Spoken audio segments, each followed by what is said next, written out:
night at the end of February, which is coming to a close in a few days here from the great city of Austin, Texas, and Phoenix, Arizona. And we are going to be previewing a little bit of the offseason today and going over the AFC and NFC East divisions, letting you know what we think they need in free agency, the draft, what they need to do to either turn it around or take a step in the right direction next season. So we're going to be kind of giving you our take on how hopeful things are right now with the salary cap and their draft positions. We're also going to be going over the best draft class of all time for a single team in NFL history. So whether you think of the Legion of Boom or other draft class, going to be covering those in this episode in a special one. And then also it's after NBA All-Star break and the NFL season has come to a close, so we're also going to be going over the NBA as well and Tana taking a look at where we are right now and if this is the worst conference as far as the East this year in NBA history. Yeah, and I guess we can start with the NBA. The East, we have the Pistons, who are the one seed. You got Cade Cunningham, Duncan Robinson, bunch of studs there. They won five straight. They have the best record in the East right now. The Celtics, they've been without Jason Tatum all season long, yet they find themselves as the two seed. We have the Knicks. Obviously, they made it to the NBA Finals last year. Cavs with James Harden. They've been on a tear since he's joined the forces. But as far as the East, there's not a true competitor. We're in the LeBron era, we had the LeBron teams that were great. We've had the Allen Iverson teams of the past, the big three Celtics, but there isn't really the team that everyone's scared to meet in the NBA Finals on the Western side. Compared to on the West, we can probably name at least three or four teams that nobody in the East wants to face. Yeah, definitely. No, if you're in the East right now and you're looking at the West, I don't think without Jason Tatum on the Celtics, anyone could realistically compete with the Oklahoma City Thunder if everyone is healthy there, or the Denver Nuggets if they get back to their championship ways. I mean, Jokic pretty much dropping 40-point triple doubles in his sleep, and some of those 40-point triple doubles are 40, 20, and 20. And then you look at the Spurs, they've arrived quietly this season where they've been hanging out at the number two seed overall and Victor Wembanyama is just a LeBron-esque game-changing type of figure where he could easily take a team with just average role players to an NBA Finals with how dominant he is, and I think he's going to be one of the players that has the biggest breakout in the NBA playoffs this year. And then you go down the line too. Then you have teams like the Timberwolves as well. But just mentioning those teams right there, I don't think the Knicks, as of right now, with Karl Anthony Towns not really playing his best basketball this season and just where the Knicks are, where they haven't even made it out of the Eastern Conference yet. And then you take a look at no Tyrese Halliburton for the Indiana Pacers. They've really been the team that's given the Celtics the most trouble. They went to the conference championship and the NBA finals last year, and they're not even in the mix this year because Tyrese Halliburton called it a quit on this season. And then you look at the Cavaliers, they really haven't accomplished anything. Donovan Mitchell doesn't have the best track record in the playoffs so far. Neither does James Harden, even though they are an interesting team. And then Jason Tatum, it's looking like he might return this year, but you can't say that for sure. So if the Celtics are running it with Jaylen Brown, the problem at the East is I still think they have a shot of getting to the NBA Finals because you look at the Pistons, they're also another young team that until you get to the playoffs, you really don't know what type of team you're going to get because keep in mind, while they are the number one seed right now, we've had teams like the Atlanta Hawks win 60 games. We had the Cleveland Cavaliers who were the number one seed at one point as well, and then they were also really competitive last year. So the playoffs come and it completely changes the dynamic right now. So we're really in a situation where have we actually seen a conference in NBA history as weak as the East, especially when you're comparing it to the modern NBA to maybe back to like the early 2000s. Yeah, and even in the LeBron era, we had the Pacers with Paul George. We've had the eventual baby Celtics with Jason Tatum and Jaylen Brown, plus the big three of the past. You had teams that were going to contend with one another. in the East, like it's really not fighting with who's going to win the NBA title. It's going to be with who's going to lose to the Thunder, who's going to lose to the Spurs, the Rockets, the Nuggets, the Timberwolves. If Adam Silver could pull enough strings, the Lakers even. Like there's a whole bunch of teams that I think they would fall to in the NBA Finals. And I look at none of these teams like outside of the Pistons, Celtics, and probably the Knicks. If any of these teams were in the Western Conference, they wouldn't even be. They'd be either in a play-in tournament or they wouldn't even be in the playoffs at all. I look at teams like potentially like the Sixers, for example, who their record, yeah, they're not in the play-in tournament, but they are one of the most overrated teams in the NBA. Paul George has lost his step. Joel Embiid is hurt. They can't hold leads in this league at all. They have a horrible defense. The Sixers, I'm surprised they're even in the playoff picture with how bad they've played. Then you go to the Western Conference where even the seventh-seeded Suns could be competitive, maybe with Dylan Brooks in the full swing of things, but the Suns have been effective. Golden State, I'm never going to count out, even if they have aged quite a bit over the last few years. Like, I just feel like in the modern NBA, like I don't think I can think of a conference as weak as this current iteration of the East. Yeah, and like right now, the Knicks would be tied for the 5 seed with the Rockets in the West right now. And then the Celtics would be the number 4 seed overall in the NBA. And then the Pistons, though, they still technically do have the best record in the league, but they are playing the Spurs right now, and the Spurs are beating them 103-94. And they definitely seem like one of those regular season teams where when a team figures out Cade Cunningham, and Cade Cunningham is in a series where if they go up against the Celtics where he has Jaylen Brown hounding him the entire series, how is that going to work out?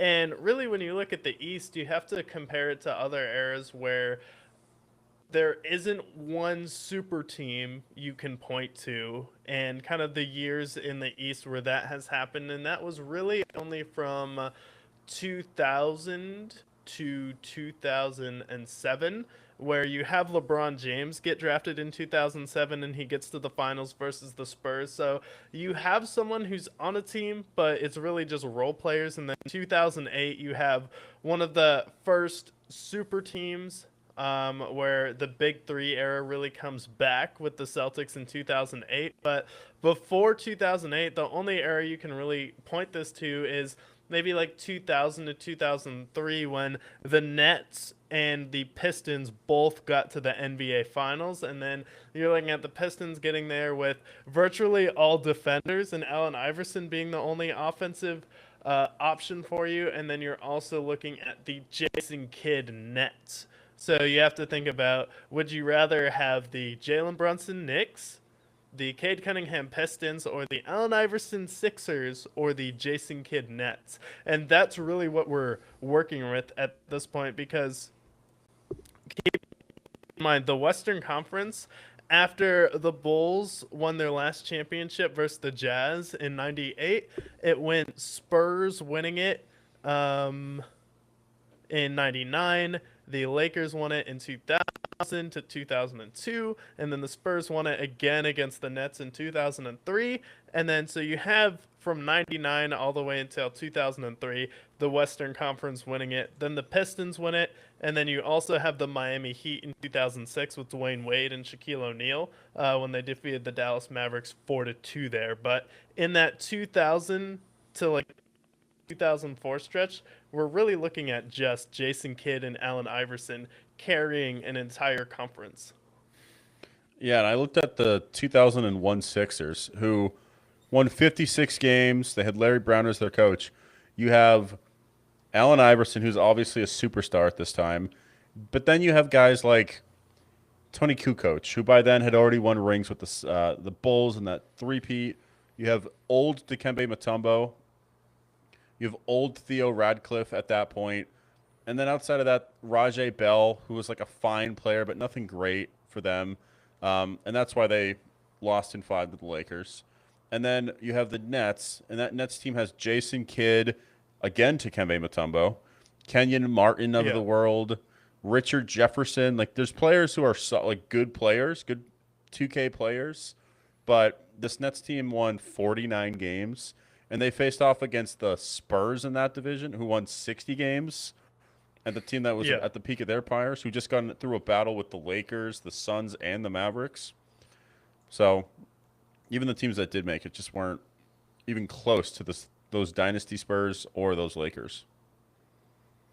Yeah, and then the Spurs, like, they won it 4-2. So like the Nets put up a fight, but previously they got swept by the Lakers in 2002, 4-0. The Lakers beat the Philadelphia 76ers 4-1, and then they beat the Indiana Pacers 4-2. Like this, I mean, I would rather have the Tyrese Halliburton Pacers over both of these teams, especially with the speed. So like last year you could make an argument, but it really is, would you go with the Jason Kidd Nets over this current iteration of the Knicks, who haven't really been able to even get past the conference championship, and they had a chance versus the Pacers last year? Or would you go with like a Cade Cunningham led Pistons? Like the problem is we've seen those two teams get to the finals, even though they didn't even stand a chance, versus we have three teams right now who haven't proven anything, and then the Celtics without Jason Tatum, who look equipped to compete with all of those teams, with Peyton Pritchard coming out right now. Yeah, I think the Knicks, they have the talent to do it. Like, I do love Jalen Brunson, and he's proven to be a playoff performer. He's had some big games when it mattered. But Karl Anthony Town has shrunk in big moments. We haven't seen him perform to the best of his ability. Josh Hart is getting older. He was like their main rebounder. I think he had like 17 rebounds in a playoff game, something like that. Jordan Clarkson, he's a competitor. But outside of that, like the Knicks, I just don't think they have enough for it. I would love to see Cade Cunningham make the finals. I think he's excellent. But I also think that he's year 3 in his career. He hasn't quite reached his peak yet. So I think he's got his time. Realistically, if they could pair him with another superstar, whether that is a Giannis Antetokounmpo, who is going to be traded eventually, like I think he would be a great fit there. But the Pistons feel like they're a really good team, but they remind me of those Raptors teams a little bit, where maybe it's just not their time yet. And I feel like the Celtics, even without Jason Tatum, they still have Peyton Pritchard, who just torched the Lakers. You have Jordan Walsh, who's been a great addition for them. Obviously, Derek White has been excellent for them. Like the Celtics, even without Jason Tatum, are the best team in the East currently.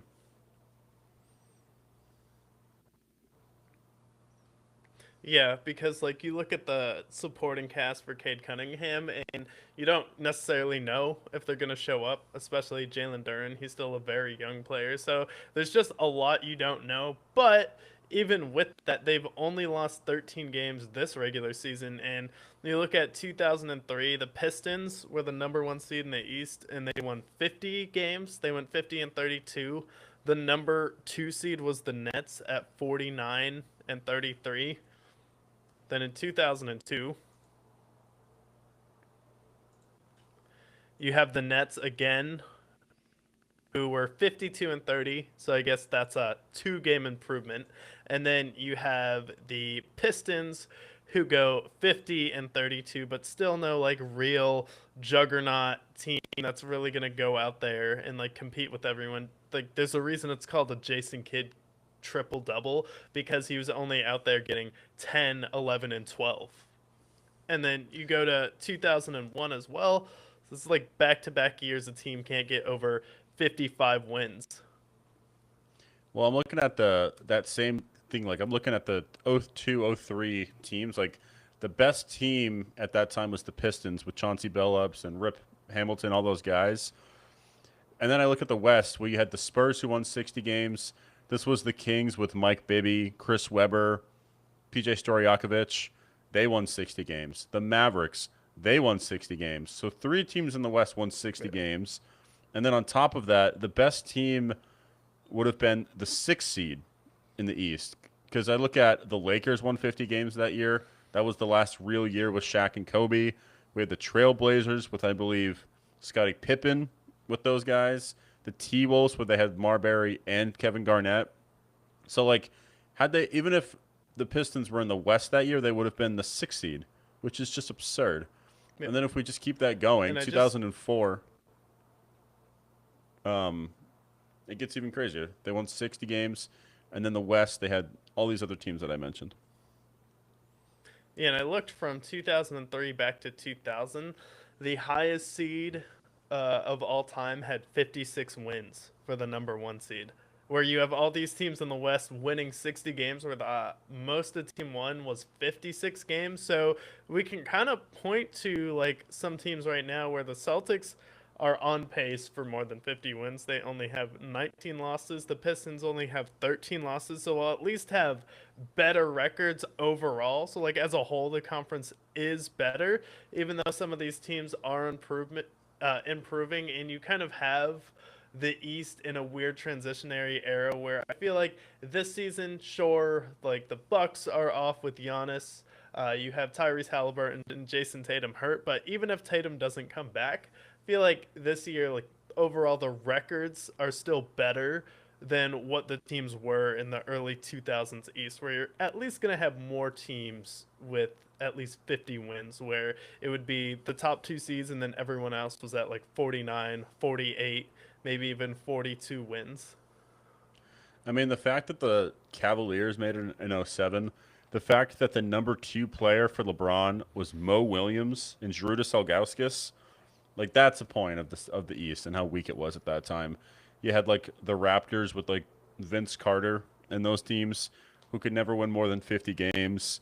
You have like old Dwayne Wade, well, early Dwayne Wade with Shaq. They only won 44 that year when they won the finals. Like, you just had this run of a bunch of teams that either had a really big superstar like LeBron or Dwayne Wade, but their sidekick just wasn't enough.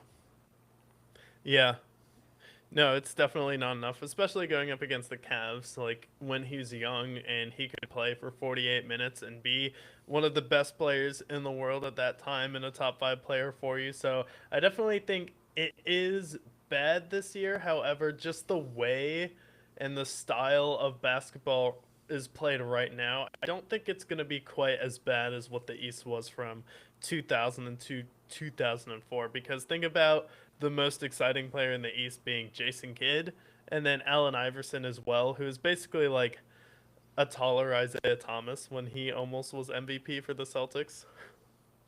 Yeah, I feel like at best you could say he's like Russ, right? Like peak Russ at his time, but also Allen Iverson didn't rebound like Russell Wilson did or Russell Westbrook. He didn't have the same athleticism. He was maybe the closest thing to that, but he was the superstar for the East. But other than that, like the East was just it was just I mean, outside of you had the Michael Jordan era, which had over, it wasn't quite the LeBron era. So really the East was just kind of what we're dealing with now, except for to a much lesser degree, just more of an identity crisis. Where now I feel like at least now we know like next year we're gonna have Tatum back. We're gonna have Halliburton back. The Sixers will Embiid be back to full strength? We'll see. The Knicks are exciting nowadays. So I think that the East has more to do with just year to year where they are right now compared to in the 2000s where there just wasn't really any big superstar in the East. You had to contend with Shaq and Kobe, the Duncan Spurs, and the Mavericks all in the same conference. Yeah, it was like Dwayne Wade on his own leading the Heat there as well in '06 and '07. That was the upset over the Dallas Mavericks. So you look at the East right now, it really is dependent on if Jason Tatum comes back because that will tip probably the balances of power in the entire conference. And he has a documentary that's being advertised on Peacock right now, and there's a lot of talk going on because there's a lot of symbolism because the time in it, the length is 3:14 for the documentary, and then he signed a contract with the Celtics for 314 million instead of 315 million, and then his area code from his home place where he is from is 314 as well. And then there is rumors that he's going to come back on March 14th because he's been doing full 5-on-5 practice. And then Joe Mazzulla was asked if Jason Tatum was at practice, and he said yes. And then someone asked if he participated, and he didn't even answer. He just kind of gave him a blank stare. So do you think we are gearing up for a Jason Tatum return with all the symbolism going on, or do you think this is a situation where he may sit out next year? Because for me, it seems impossible that someone at his level in his prime is going to be sitting out for the entire playoffs and he'll be able to just sit back. But I'm like 70-30 on it. I think he comes back. I think March 14th, it feels like it lines up well. got to think his injury occurred in what, like a year, maybe like was what April when that injury occurred. It was in the playoffs. So it's been 10 months. That's typically the time frame of when his injury is healed up. So I think it's possible. And not only that, like the Celtics, they're in win now mode. They just signed Peyton Pritchard long term. They have Derek White and Jaylen Brown. The real question for the Celtics is going to be, does Jaylen Brown give up his power to give Jason Tatum back the throne? And honestly, I feel like the way that they've succeeded their entire time together has been them sharing the throne as the best. So I think if the Celtics, especially right now with their win now mode, I think there's no reason why the Celtics shouldn't bring Tatum back and why they shouldn't win the East. Yeah, I think Tatum can be a selfless superstar because when they did win the finals in 2024, the newest thing Tatum added to his game in the playoffs was getting triple doubles.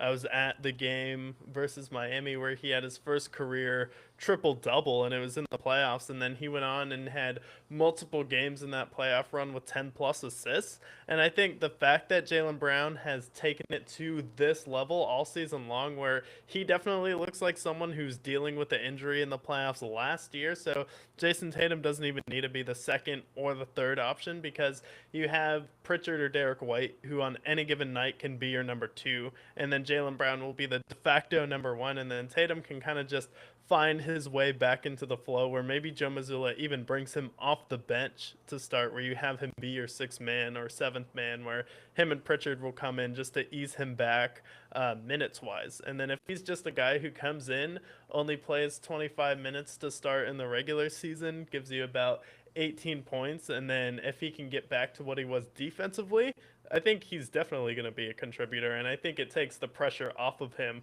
with how well Jaylen Brown has played, and now Peyton Pritchard, who I believe has a 30-point game in the last 6 of their 7 games played as the sixth man for the Celtics, and then he went out there last night, had 32 points versus the Lakers. He was hitting logo threes. Peyton Pritchard has a fadeaway right now. Reggie Miller asked Peyton Pritchard to send his son some ball handling drills as well. So people are starting to notice. And honestly, I think this year is going to be the year that Peyton Pritchard really steps up and becomes that number 2 scoring option or number 3 scoring option for the Celtics, because he's been an absolute microwave to the level where now you have to actually put him in the same conversation as someone like a Jamal Crawford coming off the bench, TJ McConnell, and then you also have him. He kind of plays a little bit like CJ McCollum too. Yeah, and he's been a really good 3-and-D guy. He's been good defensively for him. He's making about three threes a game. He's shooting about 37%, and each year he's getting better and better. Right now, he is averaging about 18 points a game, which for a guy that they drafted at the end of the first round in 2020, the fact that he's been able to ascend the way he has, he's starting pretty much every game now. He's shown to be an elite shooter. Like, I think the Peyton Pritchard party is here, and I think we're all happy to see it. That Lakers game is just cherry on top. He dropped 30 points. He hit 6 threes, 8 assists, and he's been good defensively. Like, this is the Peyton Pritchard coming out party, and I think we saw it a little bit last year, but he's been successful in the postseason as well. Like last year, he was averaging about 40% from 3, and same goes with this year as well. Like I think he's just an automatic bucket, and his handles are nasty. So I definitely think Peyton Pritchard's a beast, and I'm excited to see him perform in the postseason. Yeah, and then you also have the rookie they drafted from Spain this year, Hugo Gonzalez, has been a really great player for him. Him and Derek White on the court together, plus minus, plus 32 when Hugo Gonzalez and Derek White play together. He's been a really good defender for them, and I think their length and their defensive versatility is honestly better than it was last year, where they have a lot more 3-and-D wing type players, where Jordan Walsh is now ready to have an impact in the playoffs. And when you have him, Gonzalez, and Luke Garza has been a solid outside shooting big for you. And then to top it off, Brad Stevens is like, okay, Drew Holiday's getting old. Let me trade him for Anfernee Simmons. And then I'm going to trade Simmons to the Bulls for Vucevic, who, by the way, has more points in his career than Klay Thompson. Oh, my God. I didn't know that. Yeah, Yeah. Vucevic is a whole nother piece there. Like, I feel like the problem with the Celtics post Al Horford has been, do they have size? Are they going to be able to compete with the teams like the Spurs, the Thunder? And then they go out and get Vucevic, who really hasn't even been fully acclimated into their lineup yet. And he's just been a rebound machine. Like, he got 8 rebounds against the Lakers. In his previous game against the Bulls, he had 11. Like, all they need Vucevic to do is basically what they wanted Porzingis to do. Just get 10 rebounds a game, score like 15 points, hit a couple of big threes when we need you to, and that's it. We don't need you to do anything else. And I think he can do that with more than enough, with more than enough ease.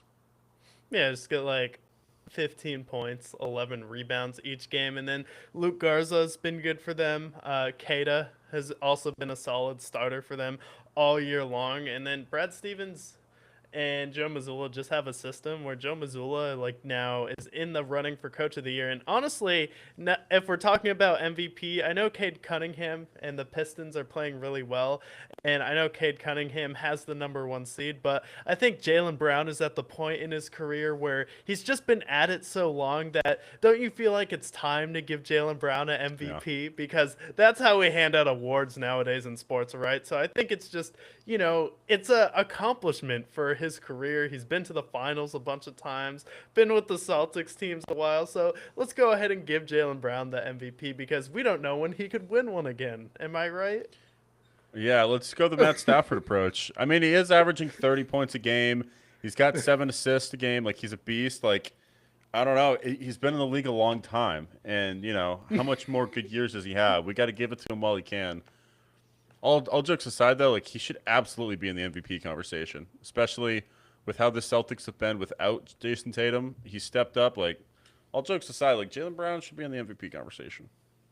I definitely think he should be the MVP this year because a lot of people thought that the Celtics were going to quit this year. You're one of the few people who said no, they're going to be a top 4 seed in the East, and now they're the #2 seed in the East. And it seems like Peyton Pritchard is just heating up, where he has 6 30-point games in their past 8 games so far, and he's been a really good player for them.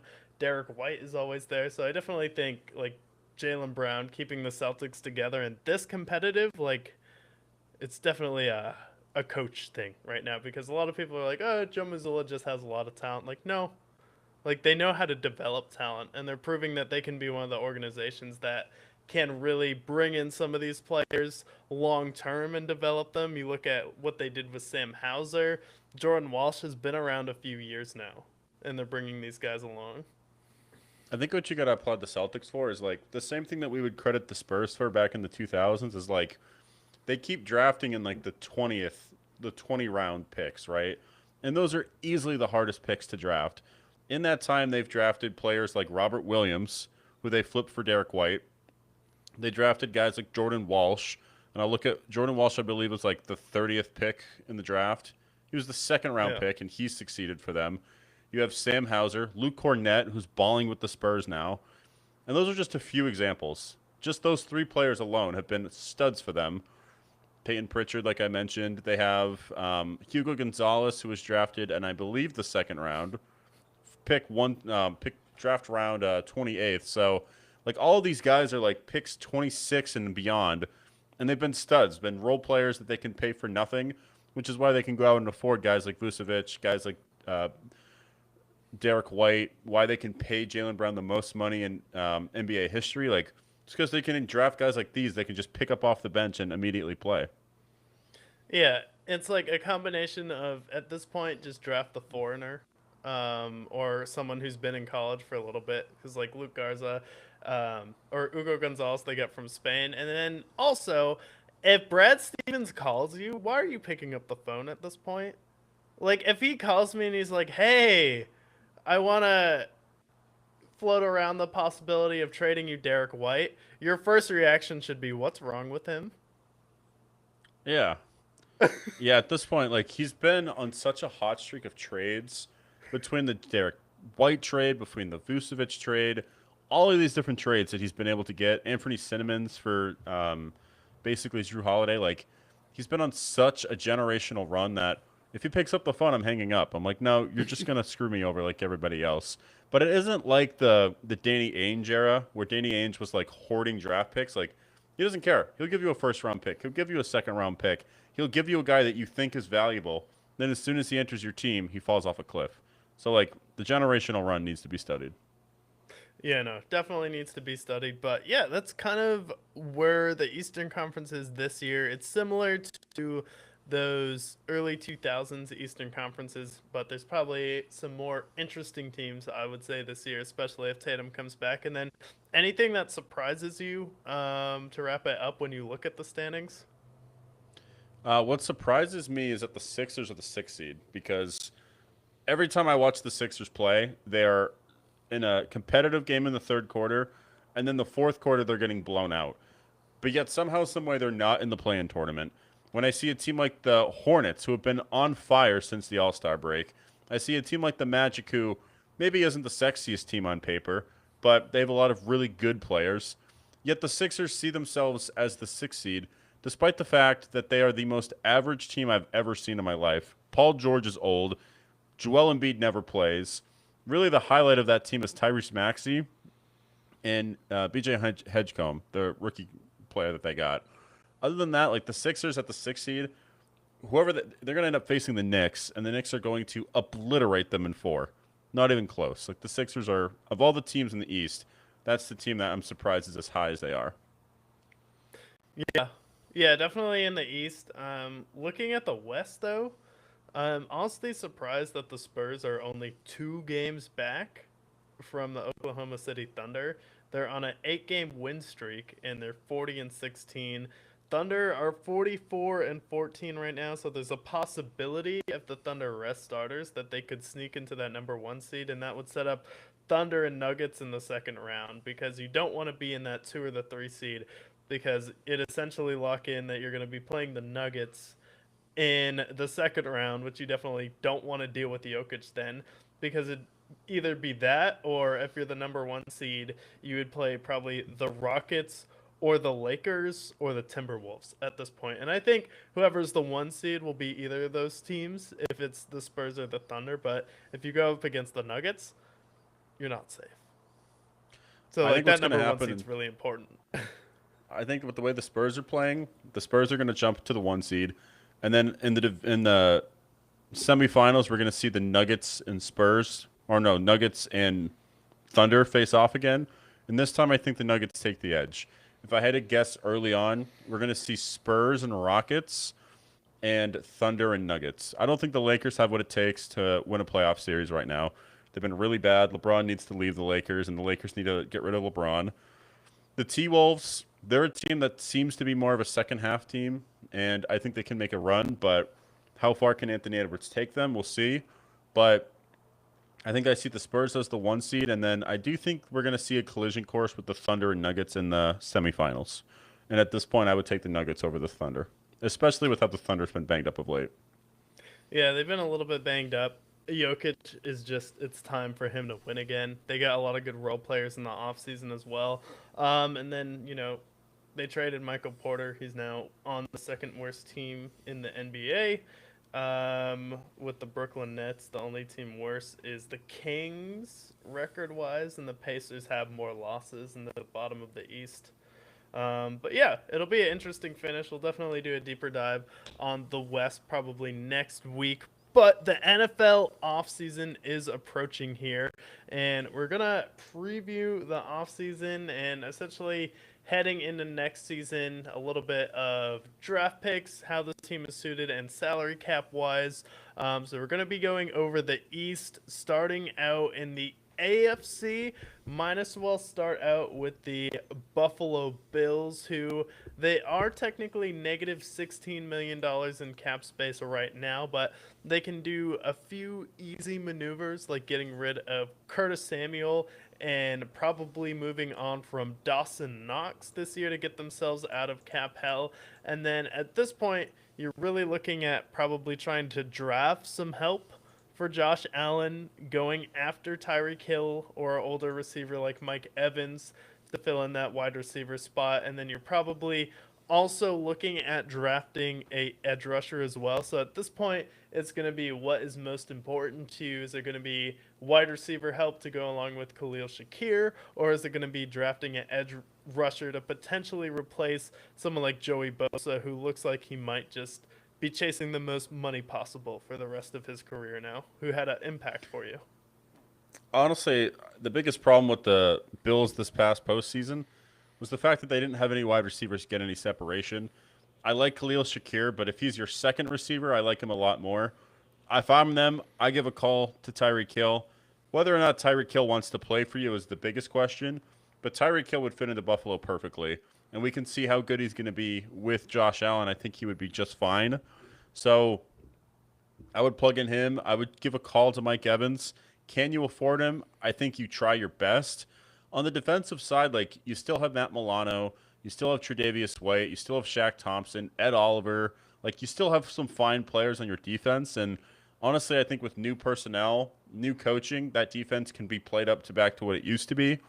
The biggest problem is that your number one receiver is Khalil Shakur, and he should be your 2 or 3 at best. Go out and draft a receiver. You whiffed on Keon Coleman, that's fine, but I would go out as best as I could to get Tyreek Hill or Mike Evans because those two guys can still play and they'll be studs for you. Yeah, and then another problem for the Bills is there's a possibility that they could lose Connor McGovern, who is their center, and then also David Edwards, who's your left guard. They're both set to hit free agency here. So you have two starters on your offensive line who could easily go to another team who's willing to pay more for them.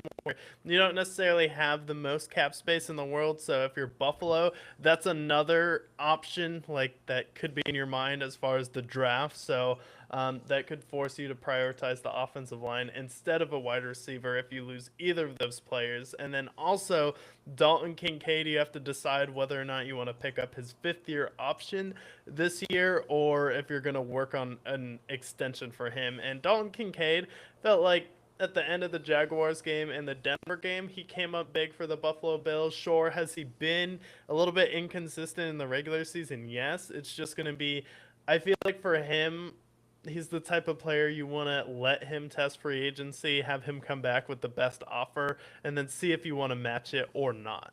Because, like, I feel like he's a player who could be replaceable, but if you have to move on from Dawson Knox, you may have to pay a little bit more money for if you want to, because tight ends aren't a sure thing in the draft. Well, like, in my opinion, like, the second they drafted Dalton Kincaid, that was the second I'm like, oh, they're going to move on from Dawson Knox, right? That would make sense to me. Those guys are good together, but like at the same time, like if I'm Dawson Knox, would I rather go to a team like, let's say the Patriots don't want to keep Hunter Henry and they want to have a new tight end? Why not go after him? If the Dolphins want to go after him, there's plenty of other teams. If they want to replace David Njoku in Buffalo and Cleveland with Dawson Dallas Knox, like Goddard moves on. yeah, like the Eagles, like there's plenty of situations where Dawson Knox is probably maybe not their primary receiver, but he's probably their 2 in some cases. And he's been with him and Dalton Kincaid for the past several years now. So if I'm Dalton Kincaid or Dawson Knox, I go out and get the bag because you don't know how many more opportunities you have. And he's had injuries. It's no guarantee if he's even going to get one. So get them as much money as you possibly can and consider leaving Buffalo. Yeah, and then you have Curtis Samuel probably on his way out. Josh Palmer, you're probably going to stick with. Doesn't really make sense to cut him. And then really you have uh, Keon Coleman, who's leaning over you. Taylor Rapp, your safety. Terrion Johnson at corner as well here. But if you're Buffalo, really just have to prioritize getting a wide receiver in the draft and then looking at getting an edge rusher as well because I felt like there were some times they probably could have gotten a little bit more pressure when they were at their best versus Denver. It was when they were blitzing Bo Nix, but if you can get some pressure just in the 4-man game there, I definitely think that would help you out for Buffalo. So definitely wide receiver because you can't really afford to pay one. And then in the draft, probably looking at someone who's a corner safety position, then also prioritizing the edge rusher. I already know what they're going to do, though. I already know who they're going to sign for free agency, for wide receiver. This is the guy that's going to make everything better for Buffalo.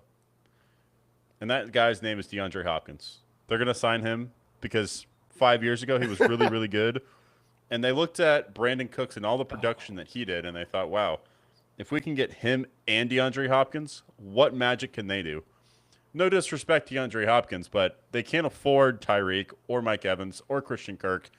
Maybe they go after someone like Deebo Samuel if they're brave enough, but it's going to be D-Hop. They're going to sign D-Hop, and that's going to be their answer.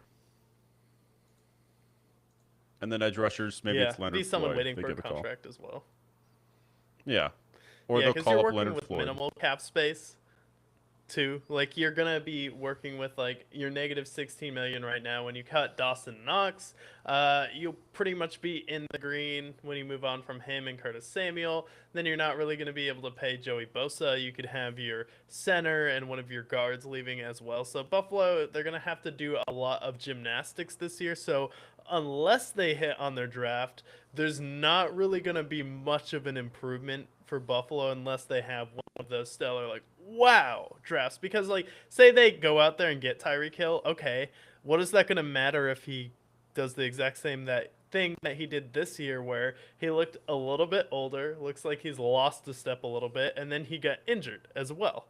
So it's like, even if you get Tyreek Hill, I don't necessarily think that that's going to be a game changer for you, because you're a Khalil Shakur injury, and then you're also, if James Cook has an off year, you're screwed, because James Cook has been a top 5 running back in back-to-back years, and that's where Joe Brady has been leaning on for this Buffalo Bills offense. So if we're just taking a look at their draft needs and what they need to do in free agency with where they are in their cap, like, you have to do a lot of gymnastics. You have some players who have had injury issues and are older on your team, and your offense is a little bit fragile right now as well. So unless you hit on your draft, I still think that this team is going to be in the same position, and I don't really think that they can do much to really take another step to where they've been. Yeah, I agree. And I think, like, if I'm Josh Allen, I think I got to restructure my deal. That'll free up about $12 million for you. And then you might have to make some tough decisions. You might have to move on from guys like potentially the Ed Olivers of the world. You might have to give up on guys, like, you're paying so much money to your defensive players who honestly just keep getting hurt. Like, honestly, I think you're going to have to make some tough cut decisions. And this team last year, they were what, 12-5? I think we could be seeing a 10-7 Bills where maybe they start to come back down to earth a little bit, but Buffalo has a lot of work to do, and I don't know if I'm confident that they're going to continue to be the Bills that we've been seeing them be, especially for the fact that they don't really have that many draft picks either. And they're picking 26. Like, I just don't know. The way that they've drafted over the last decade with the guy they just promoted to president of of NFL operations, like, I just don't have a lot of faith in the Bills right now. Yeah, no, and it is hard to, especially when we are so right about the Buffalo Bills on this show. Every Brickyard prophecy that I have had about the Bills have come true. Then we go to warmer weather. Miami, the Bills need maybe a wide receiver, a interior offensive lineman, and a defensive edge rusher, maybe an off-ball linebacker. But you look at Miami, it's like they need basically a corner, a safety, a edge rusher, a linebacker. And then also the main thing for this offseason is figuring out Tua. And are you going to cut him and then stare at probably $49 million of dead cap, which is something that the Dolphins really aren't willing to keep right now? Or is there a trade partner for Tua Tagovailoa at this point? And then what team would be dumb enough to trade him? Because theoretically, if you traded him for Kyler Murray in 2 years, in a year, you would be in a better cap position versus Tua. You may have to keep him for a year. So if you traded for Kyler, maybe cut him or just tanked with him this season, you may be in a better position. Or the Jets, if they are willing to take on Tua's contract. And also the Jets, they don't have the number 1 pick this year. They're currently projected to take a linebacker with the number 2 overall pick out of Ohio. So right now, do the Jets just want a stable quarterback? Because if you think of the Dolphins, you need a lot right now. You lost Tyreek Hill. Pretty much the only position you're great at is none of them. So it's like you have a lot of work to do, and really your entire offseason revolves around we're tanking, and can we find someone dumb enough to take on Tua's contract? Yeah, I mean, I'm looking at their team, and someone like Minka Fitzpatrick, maybe you trade him. You have Darren Waller. You have Jalen Waddle. Jalen Waddle, maybe you ask for a trade there, unless if you want to build around Jalen Waddle, who hasn't really been the same since year one. Devon Achan, I would keep him. He's been great for you, but realistically, like what the Dolphins should really do is just tank.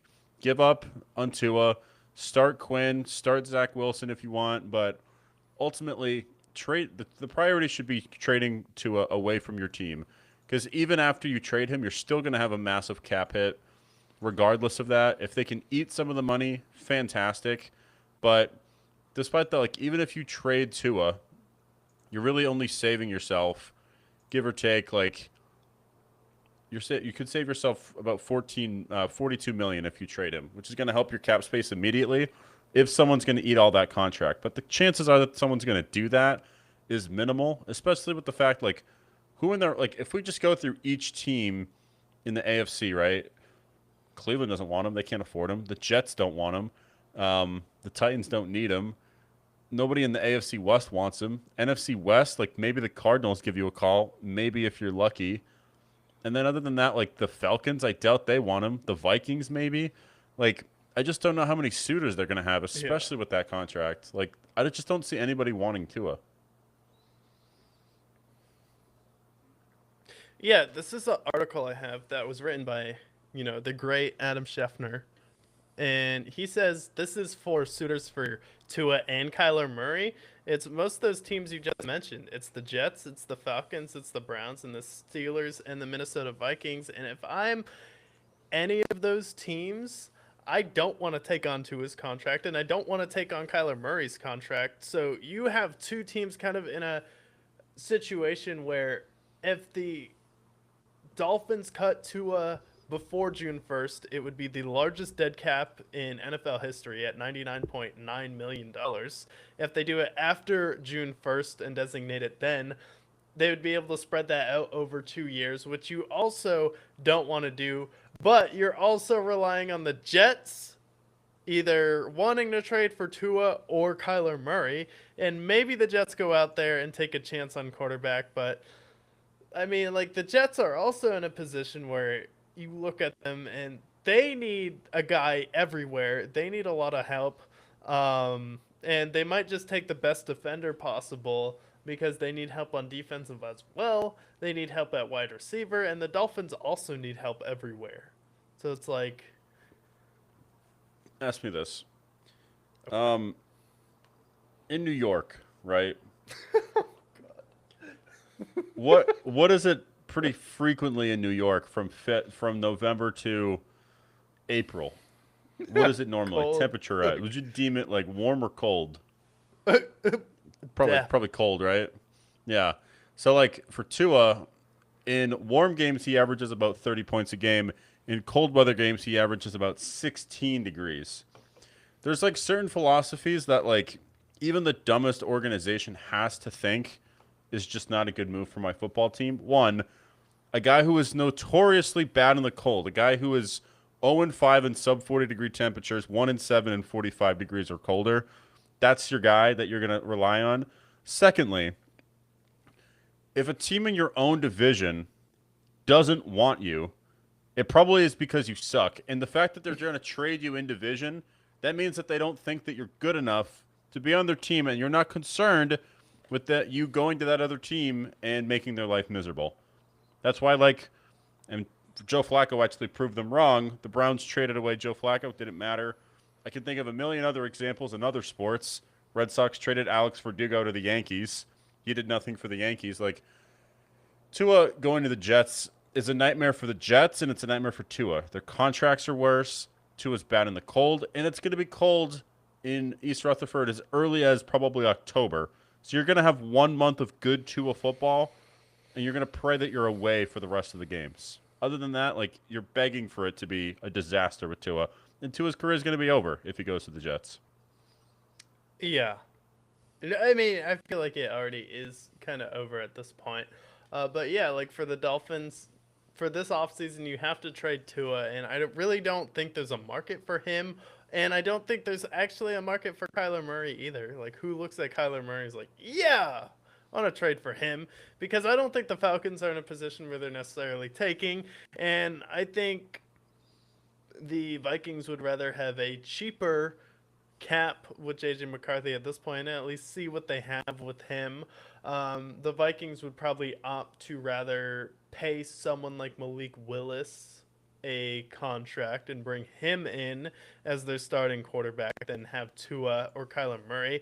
And I think if you're any team looking for a quarterback next year, you're probably looking to Mac Jones or Malik Willis and making a trade for them as a backup before I would trade for Kyler Murray or Tua. So if I miss out on both of them, maybe. But if you're the Falcons, like, do you really want to have Tua's contract or Kyler Murray with a chance of them being better versus Michael Penix? Like, I feel like all three of those guys are going to give you similar production.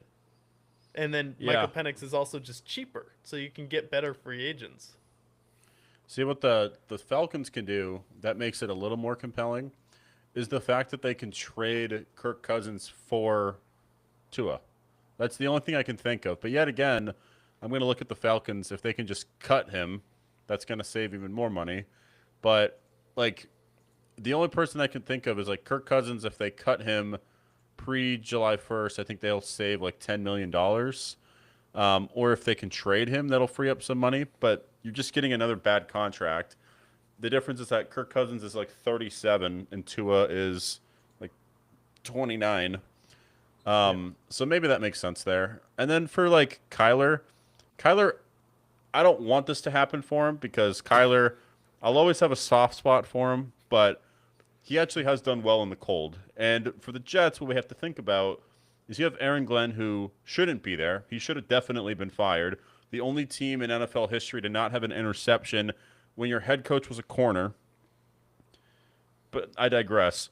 The fact that you have a head coach that can't get an interception despite being a corner that won to multiple Pro Bowls, they're in a desperate spot. And if they want to give up their 5th overall pick, or maybe it's a 2nd-round pick for Kyler, they're one of those teams that is always desperate. That's why they went after Aaron Rodgers. That's why they did all this. They think that they're so close. Kyler to New York, as much as I hate to say it, it makes sense for the Jets. Kyler's going to hate it, but the Jets would love it. And the Jets fans would love Kyler. Would they? I mean, I guess he's like, is Kyler really going to be better than what Aaron Rodgers was for you 2 years ago? I don't think so. You have to remember that, like, the Jets quarterback situation, our lives and our parents and our grandparents' lives, their best quarterback ever was the 3 snaps that Aaron Rodgers played before he tore his Achilles. Like, that's the best quarterback they've ever had, was those 3 snaps. And then he comes back from injury and he's the best quarterback they've ever had. So, like, old Aaron Rodgers is the best thing they have. Outside of that, it's Butt Fumble Sanchez and then a guy that peaked in 1969 with Joe Namath. Outside of that, like, who's their quarterback? So Kyler's going to go in there, and as long as he doesn't tear his ACL in 3 snaps, then he's probably going to be their best player they've ever had, at least quarterback-wise. Yeah. So, like, it makes sense for them. And plus, I think they have cap space. I'll look. I don't know who they're paying. Yeah, they have the most cap. They have the 4th most cap space, so they can eat the contract. And then they still have Garrett Wilson, so I've seen crazier things. I don't want this for Kyler. Kyler would be much better in Minnesota, but if we're talking about the Jets and how they can get better, they bring in Kyler. Now, instead of 3-14, that's a pretty sexy 6-11 team. Yeah, no, this is like Jay Cutler on the Dolphins. Like, I'm sorry, but this is Jay Cutler when he went to the Dolphins. Like, oh yeah, Kyler was pretty good with the Cardinals. Jay Cutler, like, had his moments with the Bears, and then you see him go to another team. Yeah, you think, like, Kyler Murray's gonna rise to the occasion with the Jets and have a competitive 6-11? No. Bro's gonna be even more checked out than he was in Arizona, living in New Jersey in the suburbs. That's not gonna be something he enjoys. So, like, I think he would definitely definitely is going to be someone who gets so much worse after he gets traded from the Arizona Cardinals. I don't think he's suddenly going to realize, like, oh, I'm making $200 million. Maybe I should try for another one. Like, I think he's one of those players, like, him and Tua both got paid, and they were like, you know what? I'm good. I feel like I've done enough. Like, I'm set for life. I mean, Kyler got what? 260? He got like $250 million. And like Kyler's not going to get better for the Jets, but you got to think that we're not thinking like a normal organization. We're thinking like the Jets. And I see the Jets with cap space, and I see a team that needs a quarterback, and they don't want Tua because they know how bad Tua is. They've beaten Tua many times, even with Zach Wilson. So they go after Kyler Murray. They're probably going to trade like a first-round pick for him because it's the Jets. And then Kyler's going to go there, and Kyler's going to be maybe good to start and then just slowly get worse and worse and worse. And then eventually he's going to probably pull a Deshaun Watson, not the rape part, but just like not playing part. And then next thing you know, Kyler fades into obscurity. You hear from him a few years later playing for a minor league team in Las Vegas. And that is what Kyler's career will be. But for the Jets, they win because they make a big move and Aaron Glenn keeps his job. And Kyler wins because he's still getting paid the most amount of money for somebody doing absolutely nothing. Yeah. No, do you remember when Mike Glennon had like his moment in Chicago and then the Tampa Bay Buccaneers were like, you know what? After Josh Freeman, that's our guy. I feel like the Jets are going to have the same realization with Davis Mills. They're like, you know what we need? Davis Mills. Just someone who's very competent, someone who's very good. We're going to give him a Mike Glennon type of contract. Or I think the Bears were actually the team who paid him, and then he came from the Tampa Bay Buccaneers. Maybe I have that backwards, but I think the Bucks signed him because I remember his contract was like 4 years, $70 million for a guy that was never starting. So it was a miracle that he got that much money. But it's like Brock Osweiler type of deal. Exact type of deal. But Kyle, like I think the Jets are going to trade for Kyler, and it's going to be terrible because you know what they could do with that first round pick? They could like manufacture a quarterback. But my thing is like if they're going after Justin Fields and he's their guy, like Kyler Murray is just a better version of Justin Fields. Like he can actually throw the football and he can read a little bit down the field. So like if they're going to keep Justin Fields and move on from Aaron Rodgers, then why not move off of Justin Fields, who actually can't play quarterback, and give it to Kyler, who, as long as all the linemen are short, then they're fine. So it's going to be Kyler. Yeah. Yeah, it could be Kyler. So, in summary, the Dolphins need to get rid of Tua, or they're going to have $99.9 million of dead cap space before June 1st, or after it, they're going to have to spread it out over 2 years, and then the Jets need everything, which brings us to the Patriots, who need a wide receiver and a offensive line on the left side.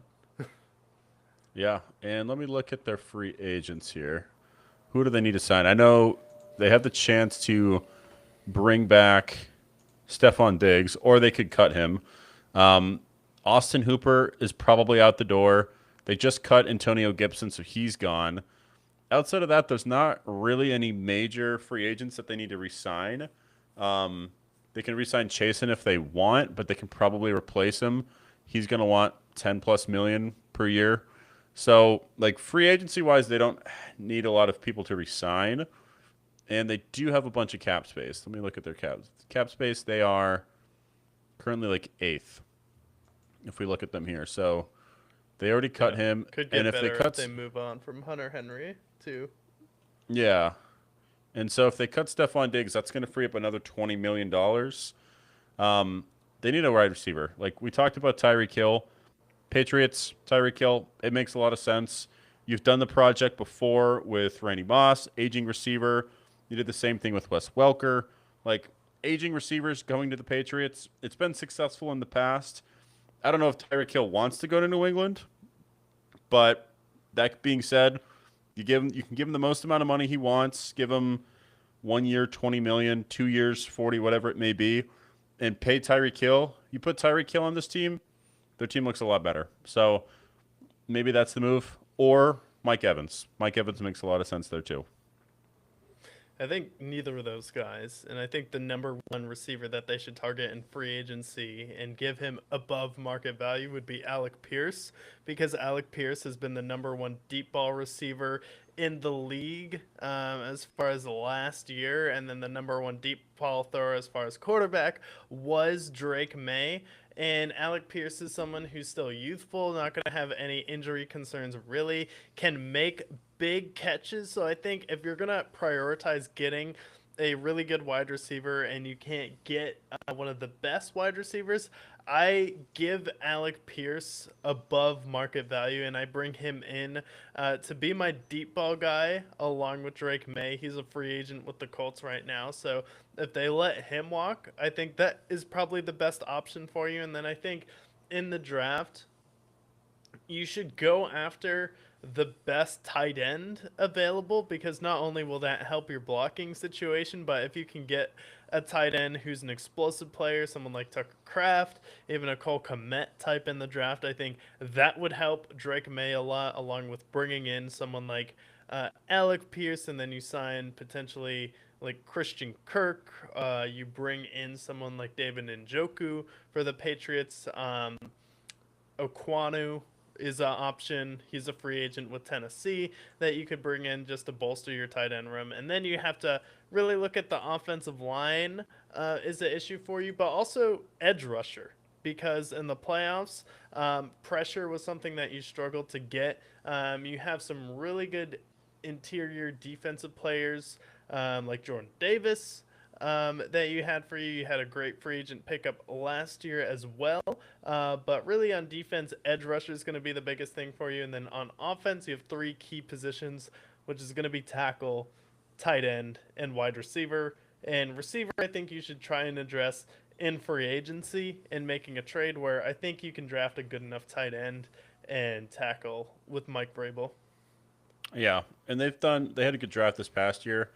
I just see for the Patriots, like, I just think they have to cut Stephon Diggs, especially with all the allegations. He's probably going to prison or some type of jail. So that's why I feel pretty good about Mike Evans. Like, he's going to go to jail. Prison or some type of jail.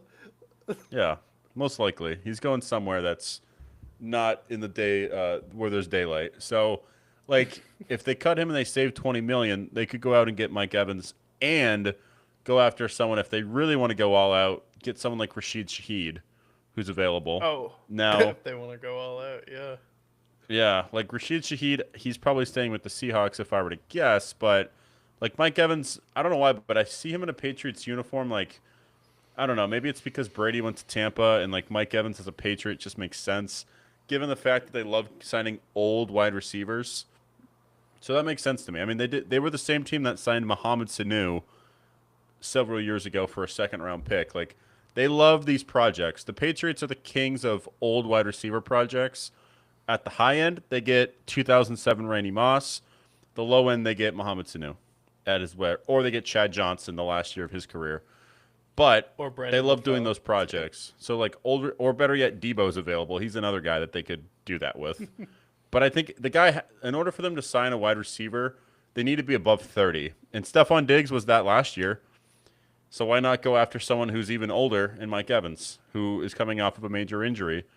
Mike Evans makes perfect sense for them. So, out of the four teams in the AFC East that we just went over, who do you think has the best chance to take a step forward, and who do you think is most likely to take another step back? Wrap it up. For me, the team that can take the best step forward is the Patriots. I mean, their schedule is going to be tougher this year. But that being said, like, with what they've done, if they can get a good receiver and build up their O-line, their defense was really good, so they should focus offensively. If they can do that, then the Patriots, maybe they don't make the Super Bowl next year, but they're going to be in contention. They're going to be in that AFC title game window. So they're going to be the best step forward. Best step back, luckily for the Jets, they can't go any further back. So, I mean, it's got to be the Dolphins, right? I mean, they just cut Tyreek and Bradley Chubb. They should just go full rebuild. They have to become a rebuilding team now, or what are they doing? Like, who is on their team that's good? At least Buffalo has Josh Allen. The Dolphins, all they have now is God to steer them at this point. The Dolphins? No, the Dolphins have warm weather and a great tax situation where there's no income tax, and then Florida's also working on eliminating property tax as well. Where if I'm a player and I don't necessarily want to win, but I don't necessarily want to suck in a terrible environment, I would still rather go to Miami.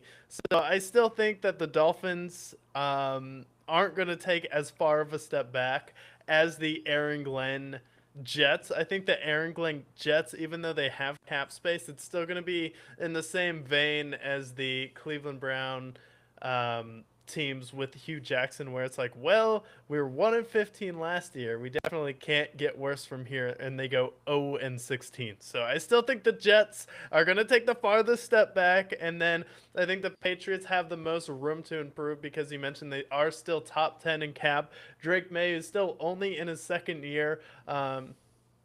Josh Allen was not this good in his second year. Seemed like he had a shoulder injury in the Super Bowl, and they really just need to address the offensive line, getting a wide receiver. Where Buffalo, their head coaching change doesn't really give me a lot of hope that they're going to take a step forward. And honestly, I think their defense without Sean McDermott is going to be a lot worse this year. Yeah, I agree. Buffalo, I'm worried about, especially because they don't have cap space, and they're going to have to make some tough decisions. Their head coaching hire, I don't love. Joe Brady's fine, but is he going to be good as a coach is the real question. And then they're going to lose the Dawson Knox of the world. The receiver core is already weak, and they can't afford to get another one. So Buffalo, they got to be the ones that they have a lot of risk there. I'm still going with Miami. Like, they have to just gut this team in order for them to have any sort of semblance of cap. So that's why, and they're going to have to get rid of Tua. So that alone, like, who's their number one at that point? Minka Fitzpatrick's like, what, 80 years old? And then Jalen Waddle, he hasn't been the same guy since year one. So, like, Dolphins, yeah, they're in a sexy destination, but nobody was going to want to play for a team that's going to be that bad next year. Yeah, I would still be fine playing for that team if I was in Miami and I wasn't paying that many taxes. But that is just me, so I do think Miami will be better than the Jets next year. But agree to disagree. Then we move into the NFC East and talk about the most interesting team in the NFC East to start. The New York Football Giants, who play in East Rutherford, New Jersey, have a new coach in John Harbaugh. They also have Wan'Dale Robinson, Jackson Dart, and they also have their running back Cam Scatabo coming back next year. They have only $6 million in cap. Wan'Dale Robinson is also someone who could be out the door. Russell Wilson is a free agent. But other than that, you don't really have too many huge free agents for this team. Your defense is still going to be pretty solid. For the Giants, probably the most interesting team in this division. If the Eagles kind of had another weird year or they take a step back this season, you could be looking at this team as the best team in the NFC East. Well, yeah, I mean, they got a new head coach. They got John Harbaugh, which I think is a good hire.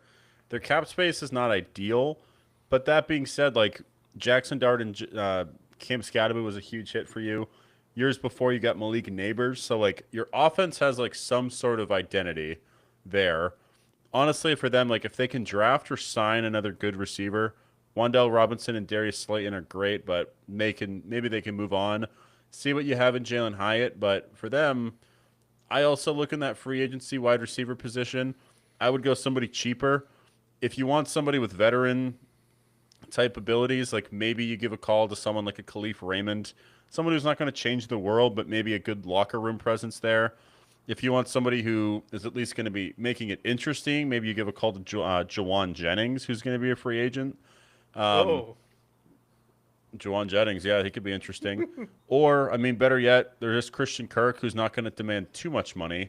So I think for them, like they have Malik Neighbors, he's a number one. You have Cam Scatterby. Maybe you draft another running back alongside him, but their offense looks like it's pretty close to being a high functioning offense. You just got to keep Cam Scatterby and Jackson out of the medical tent. yeah, no, definitely got to keep them out of the medical tent. And then did you also see the thing about Cam Scatabo considering retirement already? And he said he won't do it, because Jackson Dart is someone he wants to come back and play for, but he's essentially like, why would I want to risk CTE and all these head injuries if I can make money streaming at this point? What So do you mean risk CTE? he's already contemplating retirement at this point. I don't know if you saw that, but Camp Scatabo already has one foot out the door, and I know he's someone who like can run through a wall. He's a great team guy, and he's always going to put his heart out on the line for this team. But my biggest concern for the Giants heading into the next season is the combination of Jackson Dart and Cam Scatabo. I don't think is ever going to be able to stay healthy to make a playoff run. Yeah, that is a risk. I hope Cam Scatterbu can at least play his rookie contract. Jackson Dart, kind of the same. Like, both of these guys are so much fun, but we're going to remember the 2025 to 2027 Giants as, like, some of the most fun bad teams we've ever seen. Because Jackson Dart, like, his rookie season, he played very well. I believe he got a few first-place Rookie of the Year votes. And then Cam Scatterbu was also electric for him. Like, they're fun, but at the same time, like their style of play, they're either going to have their head cut off by the end of the season, or they're going to have every bone in their body fractured. So we got to just appreciate this time as we can, because we're not going to see this again for a long time. But Giants, like, maybe they get another edge rusher to pair it with Brian Burns and Dexter Lawrence, get another corner, ideally in the draft. But for them, I feel like they really need to focus on the draft. Like, if they can build up their defense, which John Harbaugh in the past has been successful to do, then this team could be one of those teams like the Patriots this past year that can make the playoffs with an easy schedule. Yeah, I definitely think they can, and it will really depend on how easy their division is. But for me, the biggest concern is going to be health. But I think a weakness for you is definitely the tight end position. You can always use more offensive linemen in the draft, and then getting a solid number two, whether that's in the draft or free agency. But I think you have to go with free agency just to know it's a surefire thing. And then really just, is Malik Neighbors going to be there for you at the end of the season? Cam Scatabo already being kind of half in, half out is concerning for me. And then Jackson Dart always being in the medical tent. But we'll see. I think the Giants offseason will definitely be interesting here. Speaking of teams that are always interesting, have a lot of drama attached to them, the Dallas Cowboys are leaning towards tagging George Pickens. So I don't think George Pickens is going to be in love with that, because I think he's a guy who thinks he's earned his money at this point in the NFL, especially with some of the things he was doing last season. You can argue the Cowboys were at their best, and at some points George Pickens looked like the best wide receiver in the NFL when CeeDee Lamb was out. And then the Cowboys always drag out these contract negotiations, whether it was Ezekiel Elliott, Dez Bryant, CeeDee Lamb, Dak Prescott. Seems like they wait till the very end of the offseason to sign these guys. And then this is the first time that Micah Parsons trade is coming into the draft now, where you get a couple first round picks from the Packers, and now you have the 12th and the 20th overall pick, where you can draft a legit corner and an edge rusher and start to rebuild that defense now, because you already pretty much have everything you need on offense. Maybe you take a running back in the third round, or sign a running back if Derrick Henry wants to go there. I know he's a Cowboys fan, so if you can maybe negotiate with someone like Derrick Henry in the offseason, and then you take a edge rusher in the draft at 12 or 20, you take a corner, vice versa. The Dallas Cowboys team could be right in the mix as far as a team that could make the playoffs, not necessarily go far, but Yeah, their biggest focus has got to be defense. They had one of the worst defenses in the league last year. Plus, you've had to get rid of the Micah Parsons and the Trayvon Diggs of the world. So, like, their defense now, outside of Quinn and Williams, they don't really have any studs there that I'm shaking my boots over. Deron Bland took a step back this past year. You have Malik Hooker, who's fine, but realistically, like, their entire defense could use an entire overhaul at this point. They're relying on the likes of Jadeveon Clowney for pass rush. Like, you got to get something better. I think the defense in the draft, that's what they focus on. And obviously, like, I mentioned this guy a lot, and I'm going to mention him a lot in the draft, but if they want to get a really good running back, Jeremiah Love is available. He's a guy that I think could be good for them to pair alongside Javonte Williams. But Javonte Williams, he played really well for them. Obviously, CeeDee Lamb and George Pickens was a nice add. Jake Ferguson stepped in really well this past year.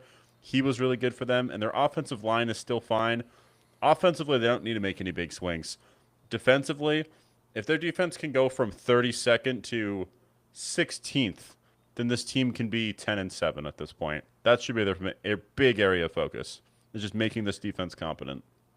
Yeah, and it makes you think about the Micah Parsons trade, right? Because a lot of people are like, well, we don't know if this trade is great for the Cowboys. You're trading away one of the three pillars of this franchise. But you have to take a look at Dak Prescott's contract. You're like, okay, this is something that we're going to have to maneuver. How do you do that with more first round draft picks? So you have to essentially make a decision who are you going to get the most value from, CeeDee Lamb or Micah Parsons. You trade Micah Parsons away to the Packers, and now you have 2 first round picks this year where you can get a corner and an edge rusher. So, and Micah Parsons was also hurt last year, so he wasn't in the playoffs. So if you can hit on both of those picks, then you take a look at that Micah Parsons trade in an entirely different view where you're like, oh, this actually helped us retool and reboot a little bit, even though a lot of people called us crazy when it first happens. The problem is people don't necessarily trust the Jones as an ownership group right now because it doesn't really seem like they care about winning in the past, because they've been really good with the offensive line, really good with the offense, but they just haven't been able to figure out the defense yet. It's like even players like Trayvon Diggs in the past would get burned in the playoffs, more of a regular season corner. Deron Bland, he's come and go now, so you really need to hit a corner and an edge rusher at both of those picks. Yeah. So I think what's going to be interesting about this Micah Parsons trade is how those first round picks are going to pan out, because they got Kenny Clark, who was pretty productive for him for the most part, but those 2 first round picks are going to be the big killer. If they can go out and get the next great Micah Parsons in the draft and push that contract another 5 years, and then maybe you can find your good corner to replace Trayvon Diggs, then they're going to win the trade at the end of the day. Unless if the Packers win the Super Bowl, then they're going to win that trade if they can hit on those 2 picks. And ultimately, like with all their defensive players that they need, like they can maneuver this cap space a little bit, if I'm not mistaken. Like if they restructure Dak's deal, that'll free up about $30 million. You can maybe play around with CeeDee Lamb's contract. That's another 19. So you can maneuver this contract just a little bit. Quinnen Williams, the same thing. Like there's money to be made there. I know you're going to sign George Pickens. He's not going to want to play on a tag, but if they can do that and then go after some of these guys, they like to make big swings. Maybe they do go after someone like a Trey Hendrickson. All these things are possible because the Cowboys, if anybody can make money appear out of nowhere, it's the Cowboys. They have the money for it. It's just, do they spend it?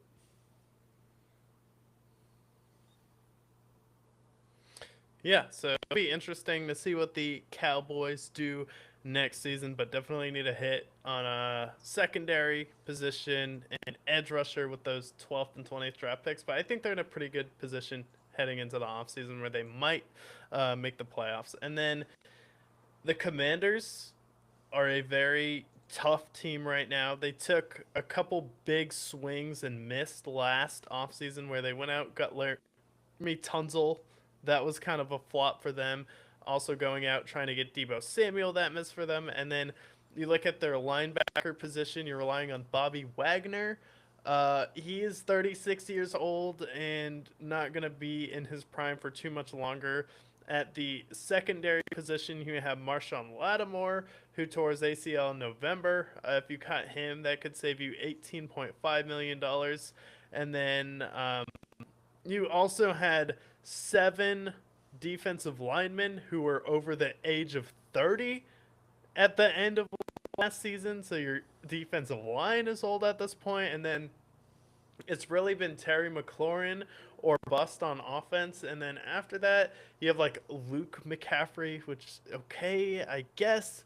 And then you have Jasmine Crossy Merritt at running back, who is a solid running back. He finished with the most yards for you. Austin Eckler got injured earlier in the season for you. And then you had Christian Rodriguez, who is okay, but this is a team who has, I believe, the 6th most cap space in the NFL this year. who needs to get a lot younger and faster. And it seems like they're going to be moving on from a lot of players at this point, and they have the 7th overall pick. So it seems like they might be a team who might try and trade back this year, see if they can get a little bit more picks in the 2nd or 3rd round, trade out of that 7th overall pick, just because they kind of need a player on the defensive line, linebacker. They need a wide receiver, some more offensive linemen, probably a running back. Zach Ertz was your tight end last season. So this is like another team who was just in the conference championship. You think you're in that championship window with Jaden Daniels, then you look around, you quickly need help at every single level on both sides of the ball. Yeah, and I think this Commanders team, depending on the health of Jaden Daniels, could very well be the last place team in this division. Because everybody you mentioned, like Deebo Samuel's a free agent. So is Bobby Wagner. Zach Ertz, who I know he's old, but he's been fundamental for this team all pretty much through the entire tenure there.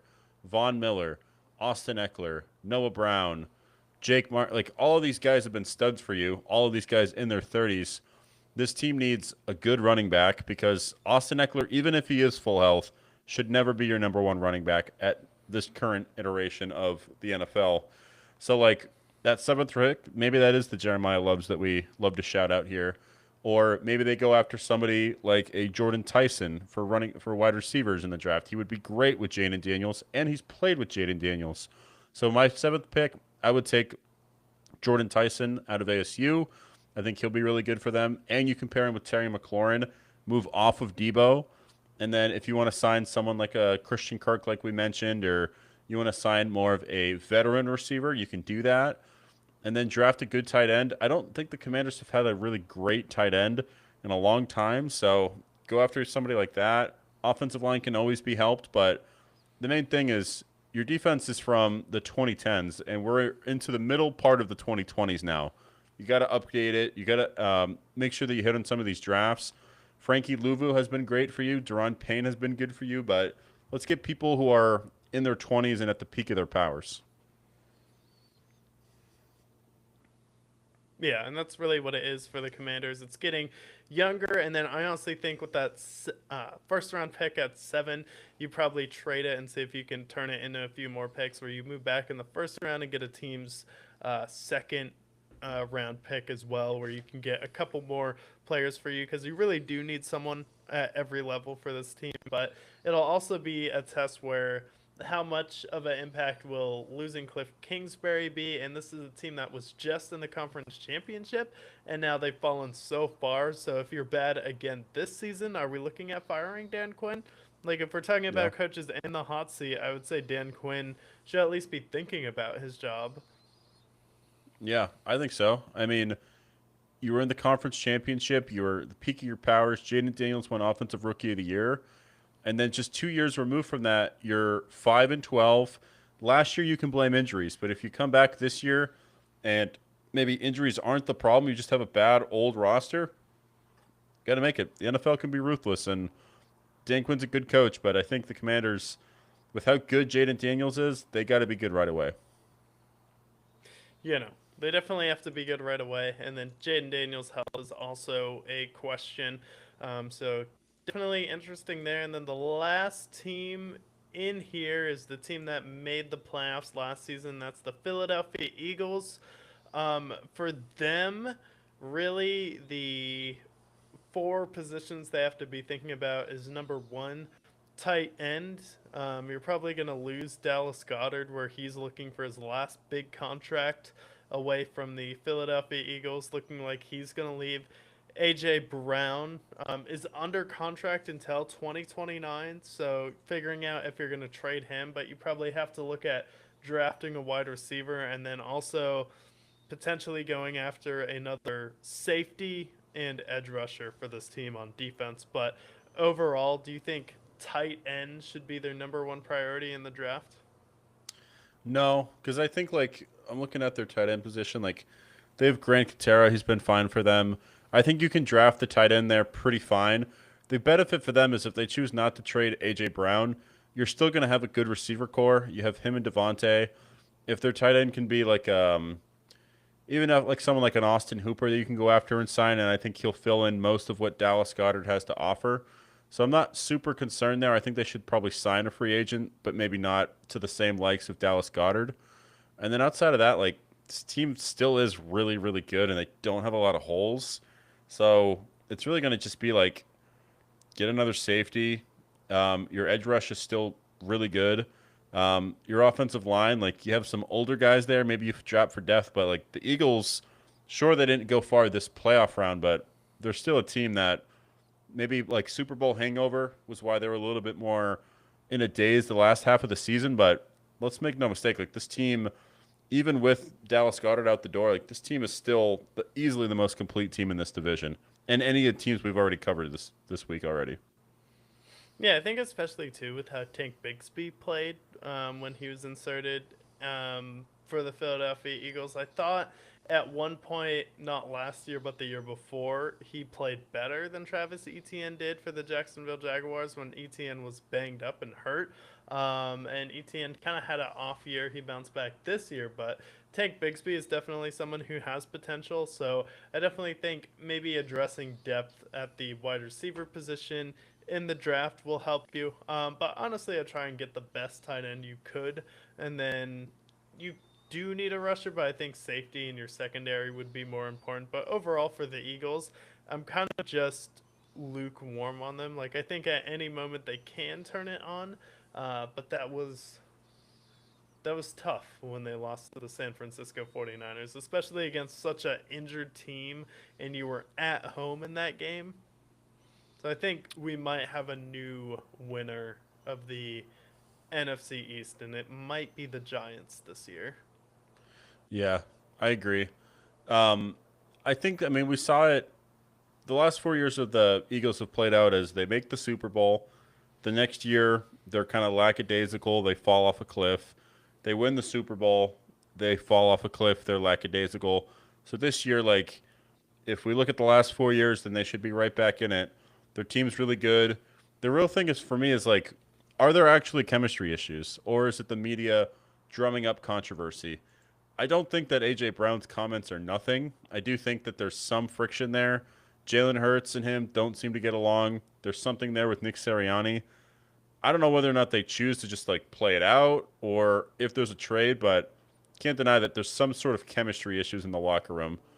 As far as like tight end, what I would actually love to see, and I don't know if it happens or not, Dallas Goedert's going to want like 6 to 10 million. Maybe you do bring back Zach Ertz. If you want to just get a cheap tight end that can fill in for him, Zach Ertz has played there. He played there for a decade. It's probably his last stop. I see Zach Ertz making a reunion in Philly. Yeah, you could get Zach Ertz, someone like Aquanu, someone like David Njoku. You have options there.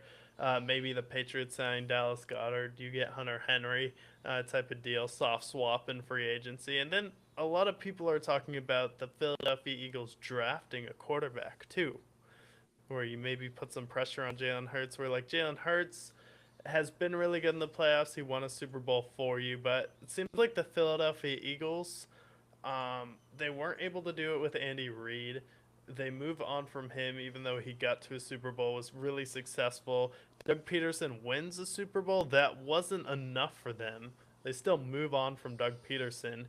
And then Nick Sirianni is in a situation where it seems like Philadelphia, if he has a bad year this year and Jalen Hurts struggles again in the playoffs, they're looking at drafting another quarterback and firing their head coach. And the Philadelphia media has that reputation. Do you think that's realistic, or are they just kind of it's over Retarded. dramatized by the mainstream media? Because like, what's the difference with the Doug Peterson era and Nick Foles and Carson Wentz versus Nick Sirianni taking over and then it being like solidified with Jalen Hurts? Yeah, I don't think it's out of the question that they would do that, but I think that them doing that would be retarded for a few reasons. Jalen Hurts is the only guy that's beaten Patrick Mahomes in the playoffs. He is a top 10 quarterback, whether you put him at 5 or you put him at 10. He is one of those guys, and finding a guy like Jalen Hurts is going to be hard to do. Howie Roseman has been the best GM in all of football the last 20 years, so I trust his judgment there, but getting rid of Jalen Hurts would be crazy. And then Nick Sirianni is the winningest head coach over the first 4 years of his career ever. and you've made it to 2 Super Bowls, and the 2 seasons that you didn't make the Super Bowl were the 2 years that were following a Super Bowl appearance. So you guys getting rid of them, like Philly needs to understand that like there's like Boston sports, there's LA sports, New York sports, and then Philly's like way, way, way, way down beyond that at maybe the 4th spot. And then even Chicago, but Chicago hasn't won enough. But like Boston sports, you have 20 years with Bill Belichick. You have 10 years with Alex Cora. You have 10 years with Claude Julien and the Bruins. Like you've had all these eras. Patriot, all the Boston fans were loyal there. And then like LA, you have like Kobe, who was there for 20 years. Like there's loyalty there. And the list can go on. New York, they had Joe Torre for a million years with the Yankees. Philly, what makes you think that because you've won 2 Super Bowls over the last decade with 2 different coaches, that you should just fire a guy who has been one of the best coaches in the leagues and move on from Jalen Hurts, who was second in the MVP 3 years ago? Like, I'm sorry, but Philly, you got to realize like you're not that guy. Like that would just be retarded, and I would hate Philly for doing that. Jalen Hurts is a stud, and Nick Sirianni is a good head coach. So I would honestly hate that if they did that. But do I see them doing that? Yeah, I could see it being possible. It's Philly. Yeah, but we'll see. So this off season, really looking at that receiver position, are they going to keep AJ Brown? You're probably going to have to replace Dallas Goedert, then going out there, getting a safety, getting an edge rusher for them, and then wrapping up the NFC East. Which team do you think is primed to take the biggest step forward? Which team do you think is primed to take the biggest step back? Easiest one to step forward is the Giants. I mean, last year you lost so many games by 1 score, and you're going to have one of the easiest schedules because of how bad you were last year. All you guys come back from injury, and you now have a real head coach that isn't bald. I'm taking the Giants to take the step forward. And then team that could take the biggest step back, like Dallas is still going to have Dak and CeeDee Lamb, George Pickens. Eagles still have a great roster. The Commanders. Your team is 800 years old. Jaden Daniels is made of glass. And of all these guys left, like you might have the worst head coach in the division as well. So, yeah, the Commanders. I got to say the Commanders take the biggest step back. And they might actually be back to the bottom, just like they were before Jaden Daniels. Yeah, you have it there. And typically a lot of what it comes down to is these teams drafting well in the offseason. That's typically what's going to turn your team around for the fastest and change your team's trajectory over the next decade or two. If you think about the New England Patriots in 2000 drafting Tom Brady, which brings us to our next segment, which is the best draft class for any NFL team, and is there ever been a better transition than that to another topic? I don't think so. Not in our tenure, no. I don't think so. There's a few. We asked ChatGPT the best individual draft classes since 2000s. And there's a few teams that come to mind, but I think the biggest elephant in the room right away has got to be the Legion of Boom draft, right?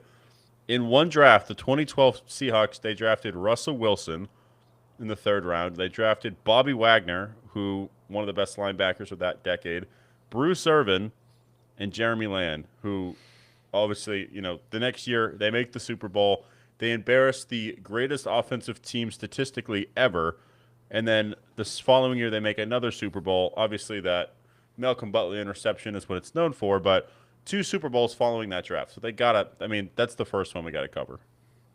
Yeah, that's the first one that comes to mind. And you think about it with all of those great players like Bobby Wagner and Bruce Irvin. I believe Bruce Irvin was the one who won Super Bowl MVP. Is that right? Yeah, that sounds right.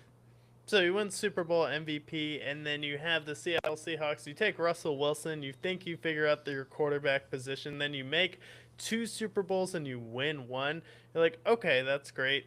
But how does that add up to the Kansas City Chiefs taking Patrick Mahomes in 2017 in the late 1st round? And then you also have the New England Patriots taking Tom Brady in round 6 in the 2000s.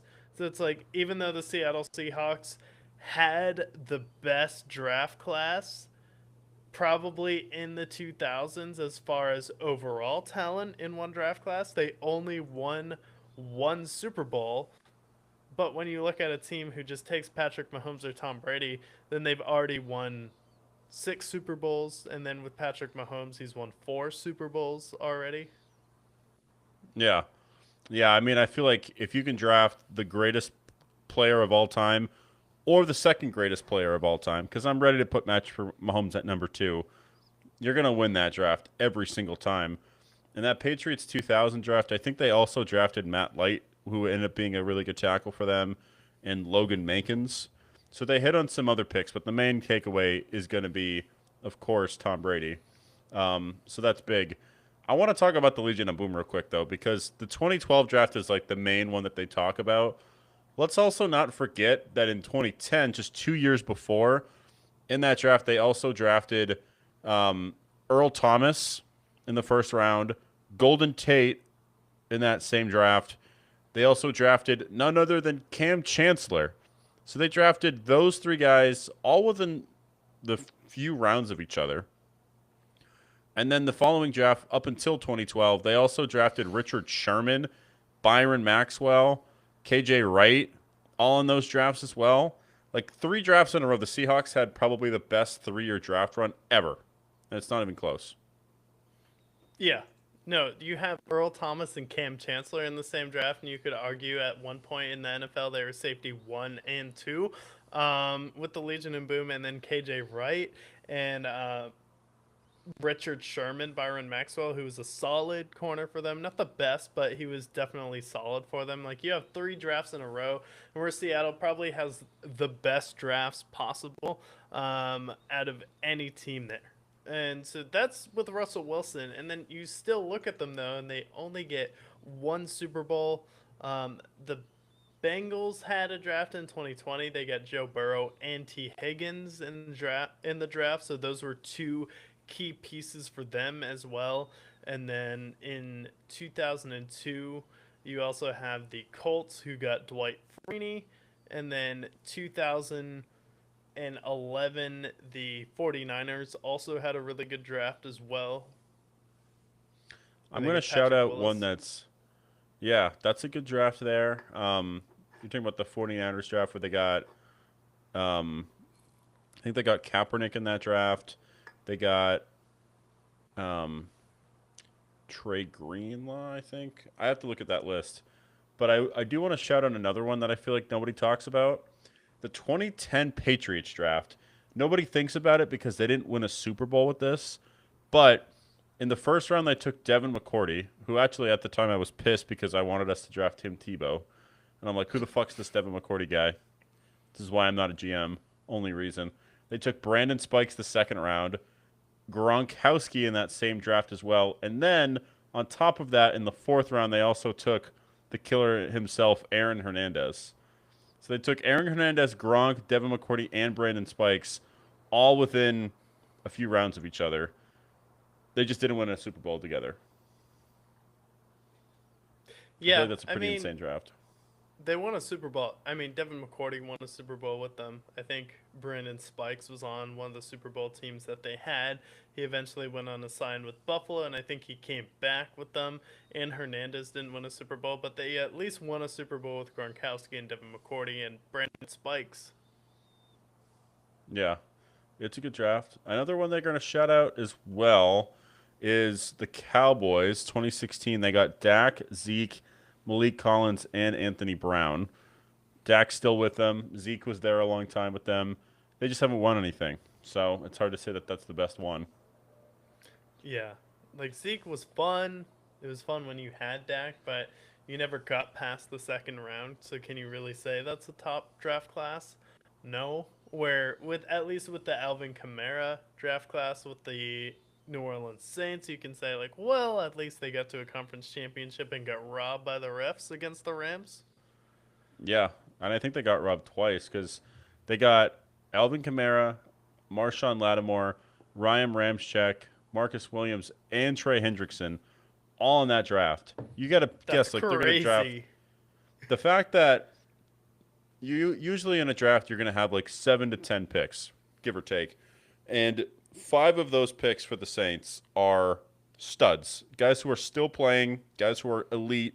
Alvin Kamara, one of the best running backs of the 2010s. Marshawn Lattimore, Defensive Player of the Year caliber, Trey Hendrickson, all of that.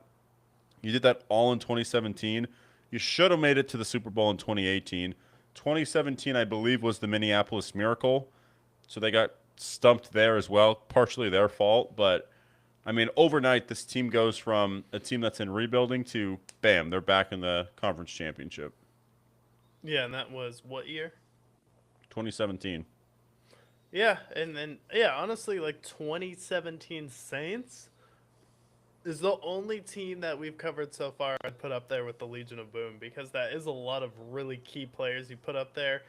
Alvin Kamara, I believe Le'Veon Bell was also in that draft class with him, and then you have Marshawn Lattimore, some other key picks. So honestly, the 2017 Saints and then the Seattle Seahawks from 2010 to 2012, probably the best overall draft classes in the 2000s for an individual team.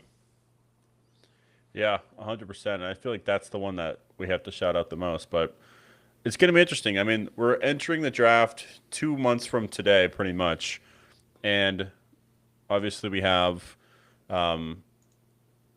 it's going to be interesting to see how that navigates. But we can preview any drafts that we want moving forward. We'll keep doing individual draft breakdowns. Let us know what we should do next. Yeah, definitely. And then we also have this week what we have been watching, listening to this week. So what have you been watching? Listen to anything good? Yeah, so I haven't really been watching too much, but you know me, I've been watching a lot of Seinfeld over the last several years, and I finally got to the moment where they kill George's wife, and it's to the point, the way that they kill her off was her licking, they get married, and they're doing like wedding invitations, and George is like notoriously cheap, so he gets like these really bootleg, gross, like cheapest possible invitation stamps for them that she has to like lick the envelopes for. And she dies because the ink that's on the envelopes are toxic. And so she gets killed off that way. Of all the ways to die, she dies because of toxic envelopes. But I'm at the end of Seinfeld for the most part. And I can say, like, this would be a good segment another day, but, like, as far as, like, top sitcoms of all time, Seinfeld has to be, at worst, the top 5. Because it's great. I mean, there's so many episodes that are just just absurd. The acting's great. And it's like all of these guys that are there together at the peak of their powers. Yeah, it's funny when you can it's funny when a sitcom has to kill someone off or like do something to their character, especially like I haven't seen too much of Seinfeld, but like the fact that they go out there and they have to knock off someone's wife because like a contract dispute or they need to get rid of the character for the show, like that is funny on its own. It kind of deals with the day-to-day life, people dying in obscure ways, because like you never know what's going to happen. You could be at a Waffle House in Florida when a guy decides to baptize a gator in gravy. Like you never know how you're going to go out. So the fact that it's like, yeah, someone bought ink, you go to lick the letter and then you have some toxic ink on it. It's just like a funny way to address something that can obscurely happen, and it just like it gives you an odd perspective if you look at it as just like someone who's like, you know, someone who died because they licked a letter like that, whereas like it can be relatable to some people. See, what's the funniest thing about this is that it wasn't even a contract dispute with the actress. It was literally just like you had Larry David, Seinfeld, Costanza, Kramer, and Elaine. Like they all were just basically in a room without this actress and said like, we don't really like this girl too much. Like she just doesn't get our humor that well, so we'll just kill her off. So she's reading the script for the last episode of season 7, and she's like, wait a minute, I die because of envelopes being licked? Like, what the fuck? She's basically like, what the fuck? They didn't even tell her that she was getting killed off until that episode when they're shooting it. So that makes it even funnier. And the reason why they casted her off was just because her vibes were off. It wasn't even because of money or a contract dispute, which to me makes it that much funnier. The fact that they kill her off because of that reason alone. Like, that's why that, yeah, it was peak. And honestly, that episode is insane because what happens is Costanza has to like basically tell everyone that she died because she lipped stamps, and everyone's like, "Okay, that's how she died." So everyone just thinks that Costanza did it, and then the cops get involved and they tell him like, "How did she die?" And he's like, "Oh, she licked stamps." They're like, "Okay." Okay. Yeah, so it's just like it's just absurd. That episode is so good, and there's just so many episodes of Seinfeld that are just absurd. So I gotta not. It's for me. I'd put it top three. I might put it top one, but it's of the sitcoms. It's got to be at the top five at worst. Yeah, I would be interested in you watching the Andy Griffith Show because it's on Paramount Plus, and it ran from 1960 to 1968, and when it left air it was the number one sitcom, and it kind of dominated, like it was one of the number one shows in the 60s. And then Gomer Pyle was a spin-off show of the Andy Griffith Show, and like honestly, like season 4 of Andy Griffith is like peak. And the fact that you have a show from the 60s that holds up, and a sitcom is definitely a show where it should be character driven. You have those like funny intricate moments where even if the like recording or like filming quality isn't the best, it should still hold up to any time period. So I'd be interested in you going back and checking that one out and comparing it to Seinfeld, because I've been watching that one recently and it feels like it definitely holds up as far as like a 60s show. So like I feel like that one, Seinfeld, some people like Cheers. I haven't watched that one yet. So I feel It's like some okay. breaking down like the top sitcoms would definitely be an interesting segment. But Yeah, I would agree. But what have you been watching of late? so I finally finished the story gameplay for Days Gone.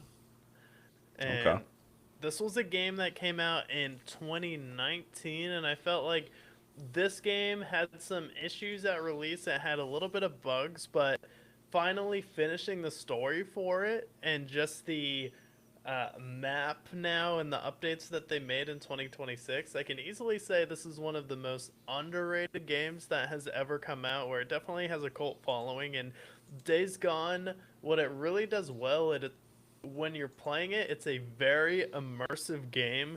It takes place in Oregon, so it's essentially a post-apocalyptic version of the Pacific Northwest, where you have this really rugged terrain.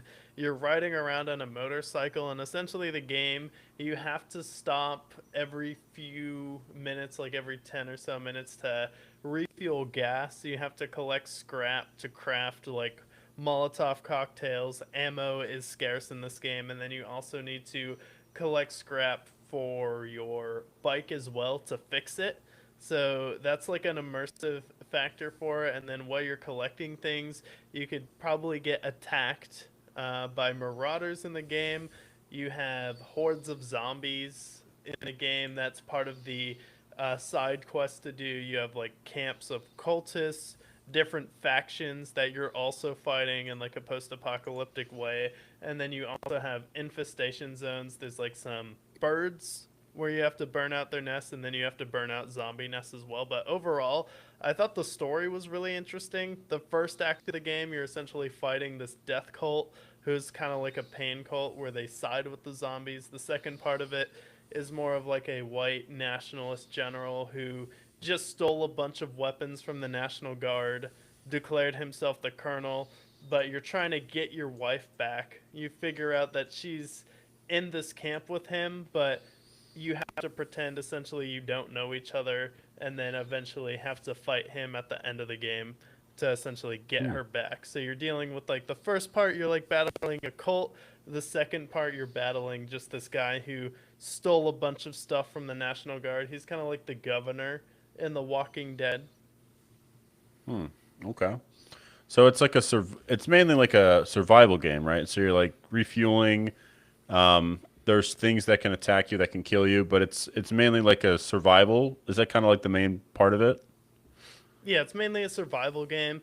So the like objective in the story is trying to find your wife in the first act, and then the second act you find her and you're trying to figure out a way to escape with her. And then the objective in like the overall map is to just ride around on your motorcycle, burn out hordes of zombies. So you have missions and you have different hordes of zombies that'll pop up on the map that you have to eliminate. Some of them have up to 500 zombies in them, and Oh then God. the other ones are just dealing with like different camps and like killing everyone there. So it could be like cultists, different like drifter groups as well, and then you're doing like random missions for like three different factions that you work for essentially. So like the Pacific Northwest setting and like the mountains is like super immersive. Crater Lake is in the game. That's the deepest lake in the country. So you have like some mountain views where it's snowing in this game. You have like thunderstorms going on. So like when you're riding around on your motorcycle, it's definitely really immersive, which is like the best part. Yeah, I feel like the Pacific Northwest is an appeal because, like, for me, I've been playing a lot of Arc Raiders, and they'll have like backdrops. I don't know what it's designed by, but it reminds me of like what Zion and Sedona kind of look like. It's just like big red rocks in the back, and then it has like conditions where, like, if it's windy out and it's too cold, you start to lose health. And I know with like survival games, it's going to be like bullets are at a premium, and that's kind of the thing. Like it's a difficult game, but it you kind of make through because of it. So with Days Gone, there's been other games like it. Like I think it's Detroit Beyond Human is another game that's kind of like that, or Detroit Becomes Human is kind of like a survival esque game like that. But I like the idea of like the bullets are at a premium, so you can't really afford to miss shots. Because as somebody who's not really a great shot, I feel like it just makes it extra challenging. So that's what it's interesting about. But I know like this game that you talk about, it kind of had a bad launch as far as like just bugs, kind of like what Cyberpunk had. But Yeah. it's good to know that it's kind of been fixed a little bit. It definitely fixed the bugs in this one. And yeah, when the game first came out, I bought it when it first came out, and I finished this over the course of like 6 years. So it's like been a long haul, but you have like different animals that could attack you as well. Like there's bears, wolves, mountain lions in this game. And then when it first came out, like an entire hordes of zombies were just randomly spawning on top of people. Oh God, yeah, that's a nightmare. That's cool, but I'm glad they fixed it because this was like one of the most hyped games of I think 2019 is when it came out. Yeah. But um, and it was a local studio that made it too. It wasn't like a big, massive studio. It was Ben's studio, so it was more of like a indie game. But yeah, it's been big. But it's similar to like there's like World War Z. There's like some other games that are kind of like that. But survival games they can be hit or miss. But if they hit, they're some of the most rewarding games. This one's story I felt like was really solid, especially the different things you have going on.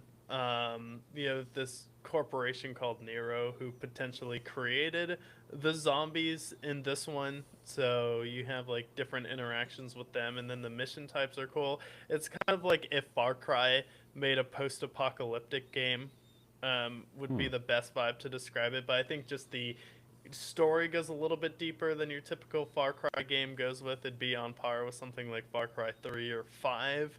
And then Hmm. just the overall like immersion and gameplay is really good. So I feel like this is definitely one of the more underrated games and one of those games that really benefited from a few years for them to fix the bugs. But I hope it gets a sequel. But it initially got shot down by the studio when it first came out. Yeah, I think there is some buzz about it now because it is kind of one of those games that has come back around, similar to like Cyberpunk, where like it had all this hype, didn't have a great start, and then with some updates, it's gotten a lot better. So hopefully, I feel like with those type of launches, it takes a long time for the public to forgive it a little bit. But with more buzz, then hopefully games like that will start to pick back up. But it was the second highest selling game in America in that year, so it wasn't that it didn't get sales. Like it definitely got its money. It's just Was whether Red or Dead not they Redemption can. 2 the highest one that year? I think so. That's what it showed. I think Red Dead Redemption came out earlier though. I think Red Dead came out in 2018 2018. maybe. Yeah, but that game's been highest selling for a million years now. So it's just been. I mean, that might. We can have a video game segment sometime. Red Dead Redemption 2. It's up there with GTA 5. It might be the best game of all time. It's actually the fourth highest selling game of all time, according to Wikipedia. Red Dead 2. Yeah, which rightfully so. Which is crazy because Cowboys, I feel like, are more of a niche American thing. The fact that it's like fourth selling all time, like globally. Yeah, because that game's amazing. That's like, I mean, you have GTA 5, which GTA 5 is like in its own, like that's obviously great too. But like Red Dead Redemption, the only games that are between Grand Theft Auto and Red Dead Redemption is Wii Like Sports Minecraft. and Minecraft. Yeah, those are the only other two that are above that. And those games, Wii Sports came with Wii, and then Minecraft, it was like free for the most part. It's been free forever for the most part, or it's $20. Where these other games are $60 to $70, and they've been re-released like however many times at this point. So yeah, but yeah, Yeah. if you ever, I mean, you've been to a few cowboy towns. You're in Texas, but the place that I went to, Tortilla Flats, which I think I told you about on the show last week, I was literally in Blackwater. It was awesome. Yeah. I'll see a few more mining towns when I'm in Idaho this summer too. There in It's Montana, the parts I'm gonna be in, I'll definitely see some more mining towns. Like I know Salmon is one, Stanley, Idaho, and like the Sawtooth Mountains is gonna be another oh one yeah, that's like a northwestern cowboy town. But definitely see a few more. yeah. I'm gonna go to Tucson and Tombstone in April, and those are like directly inspired. Like Red Dead Redemption was directly inspired by those towns. So I'm like, Are you gonna I'm ready for watch the those. movie Tombstone before you go? I have to. I have I no think it's like a choice. Clint Eastwood movie, right? Or is that John Wayne? I think it's Clint Eastwood. Yeah, I gotta watch some westerns ahead of time. I might even watch the show just to see the history. Speaking of westerns, though, we're gonna talk about Quentin Tarantino as far as the director, kind of his impact, and then ranking his best movies. And he is probably two of the best modern Western movies that have come out, as far as Django Unchained and then The Hateful Eight. I feel like they've really set a standard in that genre. And then you go back to his earlier career, when he didn't have a budget. What he did was something like the one with Steve Buscemi. I'm blanking on the title of it right now. Jackie Brown. The one where Uh, they rob the bank. uh, oh, Reservoir Dogs. Reservoir Dogs. Yeah. Yeah, yeah. The thing that so Quentin Tarantino, he's only made 10 films in his lifetime, but these include Once Upon a Time in Hollywood, Hateful Eight, Django, Inglorious Bastards. They got Kill Bill 1 and 2, Reservoir Dogs, Jackie Brown, Pulp Fiction, and then Death Proof, which is a lesser known. I've never actually heard of this Tarantino movie, but his main thing is that he focuses a lot on his filmography. He wants to have between 10 to 13, and that's it. He wants to kind of treat it like Kubrick did, where Kubrick only made like 10 to 13 different movies, and that's all you had. Alfred Hitchcock had a similar philosophy. So he really believes like quality over quantity, which I feel like there's plenty of directors in the past. Like we look at someone like Steven Spielberg, who's made a bunch of great movies, right? He's made E.T. and he's made Jurassic Park and he's made all these great ones. He's made Jaws, but then he also has like Adventures of Tintin and like he's got like Hey. Howard the Duck and he's got some flops in there. Um, so like I don't know, Tarantino, he doesn't have any flops in his catalog. Yeah, it doesn't have any clocks. I don't appreciate the Tintin hate. What is that about? I mean, I'm talking like flop wise. Tintin, like Adventures of Tintin's a huge flop. I don't know how It good the is, movie is. but I've it's a never. It's really good movie, though. yeah. It's not. Maybe it's not a flop, but it flopped commercially at least. But yeah, I don't know. I've never seen it, so I can't say for sure. But it was a big flop, I guess. But um, Tarantino. So as far as like your Tarantino experience, where would you like? What are the movies that you think of at first, like that you would rank in a high regard? That has to be in at least a top three. Yeah, I'd say the first thing I think about when I think of Tarantino is Pulp Fiction. And I think that would be the number one I would have with John Travolta and Samuel Jackson and Uma Thurman. I feel like that one gets the most pop culture references. And then I would say Probably the Hateful Eight #2, especially the extended edition, because that one is 4 hours long, and it was initially supposed to be a stage play. They did a reading of the Hateful Eight script out loud, with Kurt Russell and Samuel Jackson. Decided to make it a movie, and just the subtle type of snowstorm movie where you're just locked in a cabin with someone. You have Walton Goggins and Channing Tatum in that movie. I like that one a lot. And then honestly, Reservoir Dogs, just because he's dealing with a low budget situation, and you just see how his writing and storytelling can really take over a movie. So like honestly, when I think of him, I'd say those would be like the three top movies I would point to in his discography, where everything else is definitely really good, but I could have like Once Upon a Time in Hollywood, Inglorious Bastards, and Django Unchained kind of all interchangeable, where I don't necessarily think they're the defining movie of his career, where each of those three ones I mentioned have something very unique about them, where Pulp Fiction's a very iconic pop movie. The writing in Reservoir Dogs and Hateful Eight, I feel like, are his best, though. Yeah, I agree with Pulp Fiction because Pulp Fiction inspired other movies like it. Like for example, what's the name? I'm forgetting the name of the director, but Pulp Fiction basically inspired a whole subcategory of movies, essentially. I got to think of the movie I'm thinking of the director, but he's blanking in my head right now. But Pulp Like Michael Fiction, Mann. no, not Michael Mann. I'm thinking of, fuck, I'll find it. But um, Isle of Dogs. That's it. Who's the director there? Wes Anderson. Like Wes Anderson was directly influenced by Pulp Fiction and all of his movies there. So Pulp Fiction, like if there's only one Tarantino movie to watch, that's the one. I do really like Django Unchained. Like it's a great movie. It is a bit of a hard watch at some points. Um, Yeah. last time I watched it, I was with my mother in Rhode Island, and it was I forgot how much of a rough watch it was. Like there's a lot of hard R's, there's a lot of beatings, but When they're I making the mean two Jamie, guys fight to the death, like wrestling, that's like yeah. the And then dogs there's eat just a the lot of guys. yeah, it's really gory. That being said, though, like Jamie Foxx in that, Christoph Waltz, one of his best roles he's ever done. Leo was amazing in that. Like the acting is just so good. Samuel Hateful Jackson's Eight, character. yeah, he was great. Yet again, though, like Hateful Eight, like classic Western. I don't think we've seen a Western outside of like the '60s and '70s as good as the Hateful Eight. Like the Hateful Eight is flawless in some cases. Um, but then like yeah, you have like Kill Bill, which I haven't seen the Kill Bills yet, but I need to. I know they just re-released it. Um, for my three, it's got to be Pulp Fiction, Django, and Hateful Eight. I would throw Django over Reservoir Dogs, although Reservoir Dogs is impressive also.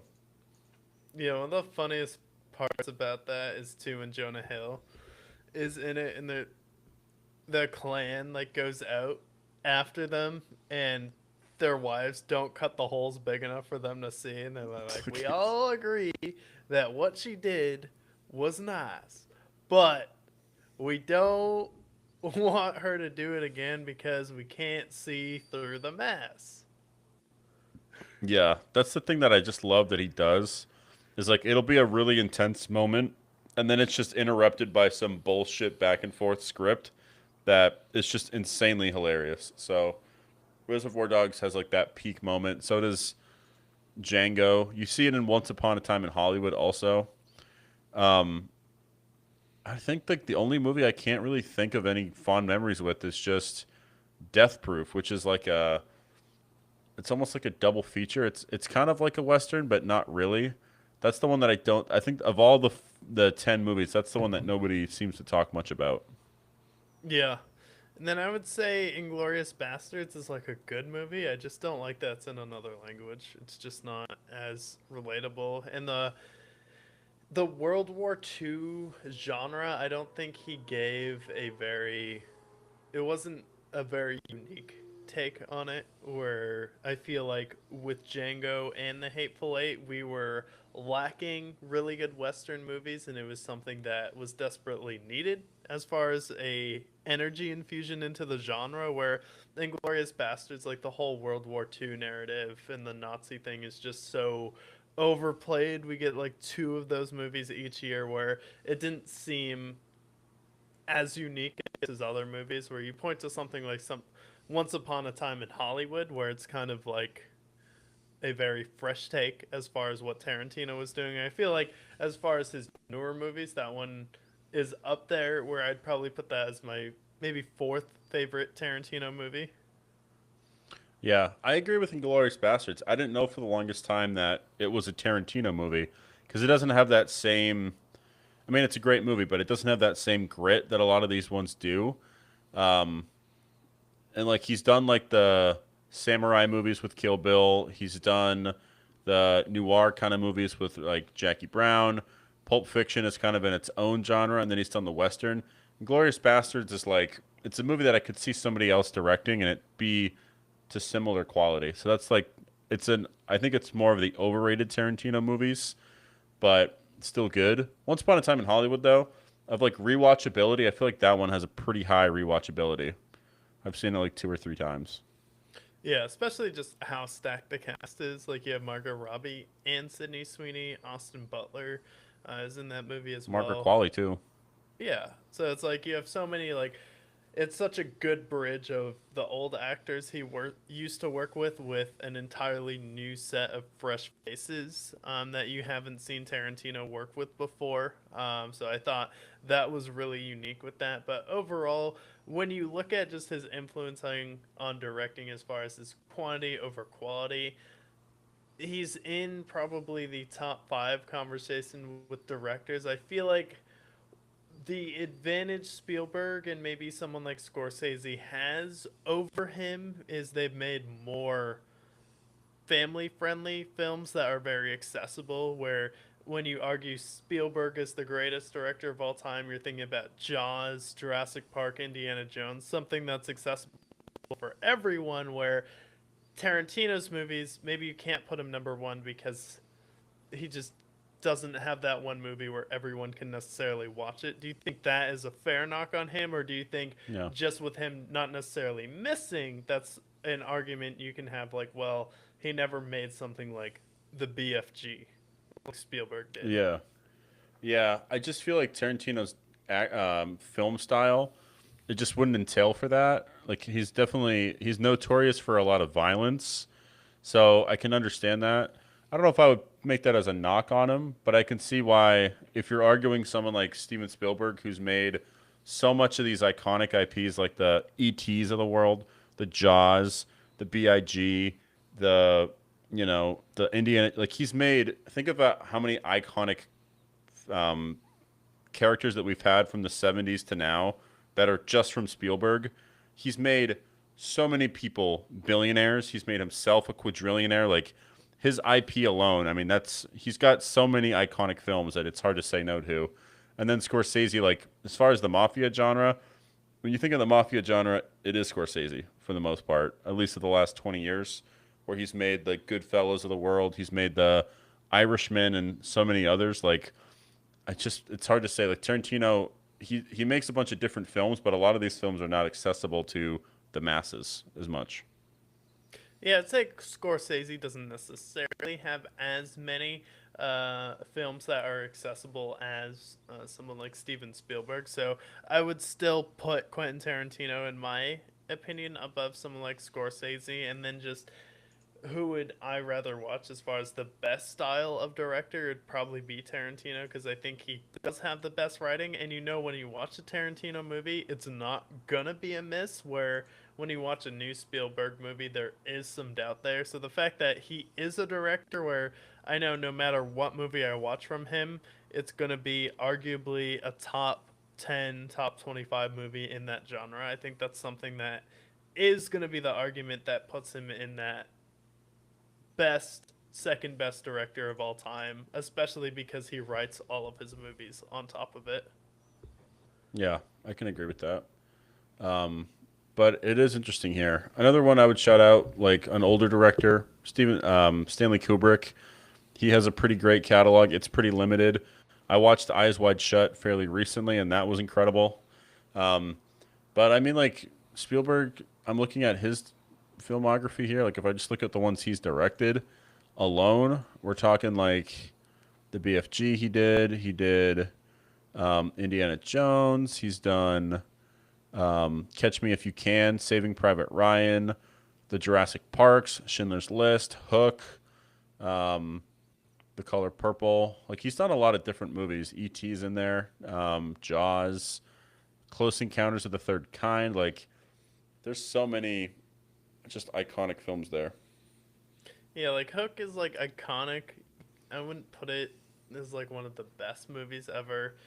Schindler's List is just one of those movies that's kind of just a brow beating movie overall. It's a really well done movie, but it's not necessarily something that's rewatchable. It's like you watch it one time, you're like, okay, I get it. And then the BFG is one of those movies like we're making fart giants with the giants at this with the giant in this movie, so it's not great. And then he's like directed some pretty bad Jurassic Park sequels, some pretty bad Indiana Jones sequel. I think he did Indiana Jones 4, Kingdom of the Crystal Skull. It's like that's a Yeah, I pretty did. terrible movie as well.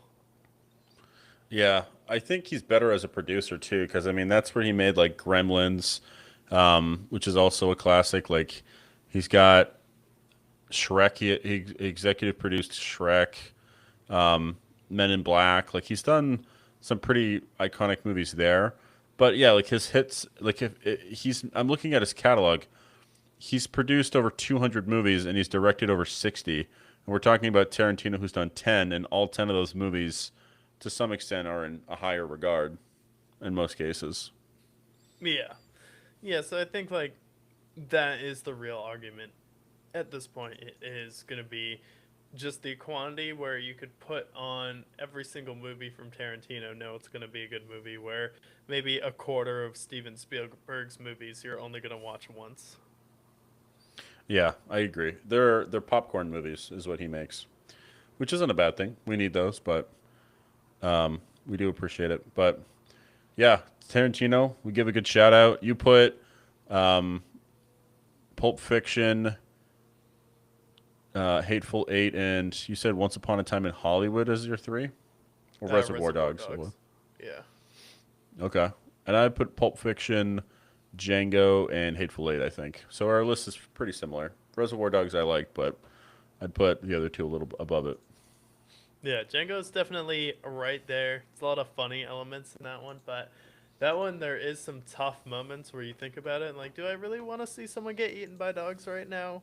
Do I want to see two guys beat each other to death? There's some No. moments in Django Unchained where you cringe where there's violence in the Hateful Eight, but there's no moments where it's like as emotionally disturbing as Django Unchained. Same with Reservoir Dogs. Same with Pulp Fiction. Yeah, I agree. But we covered the AFC and NFC East. We previewed the NBA. We talked about Tarantino, what we've been watching. Make sure to tune in next week as we cover all things NFL and NBA. Most importantly of all,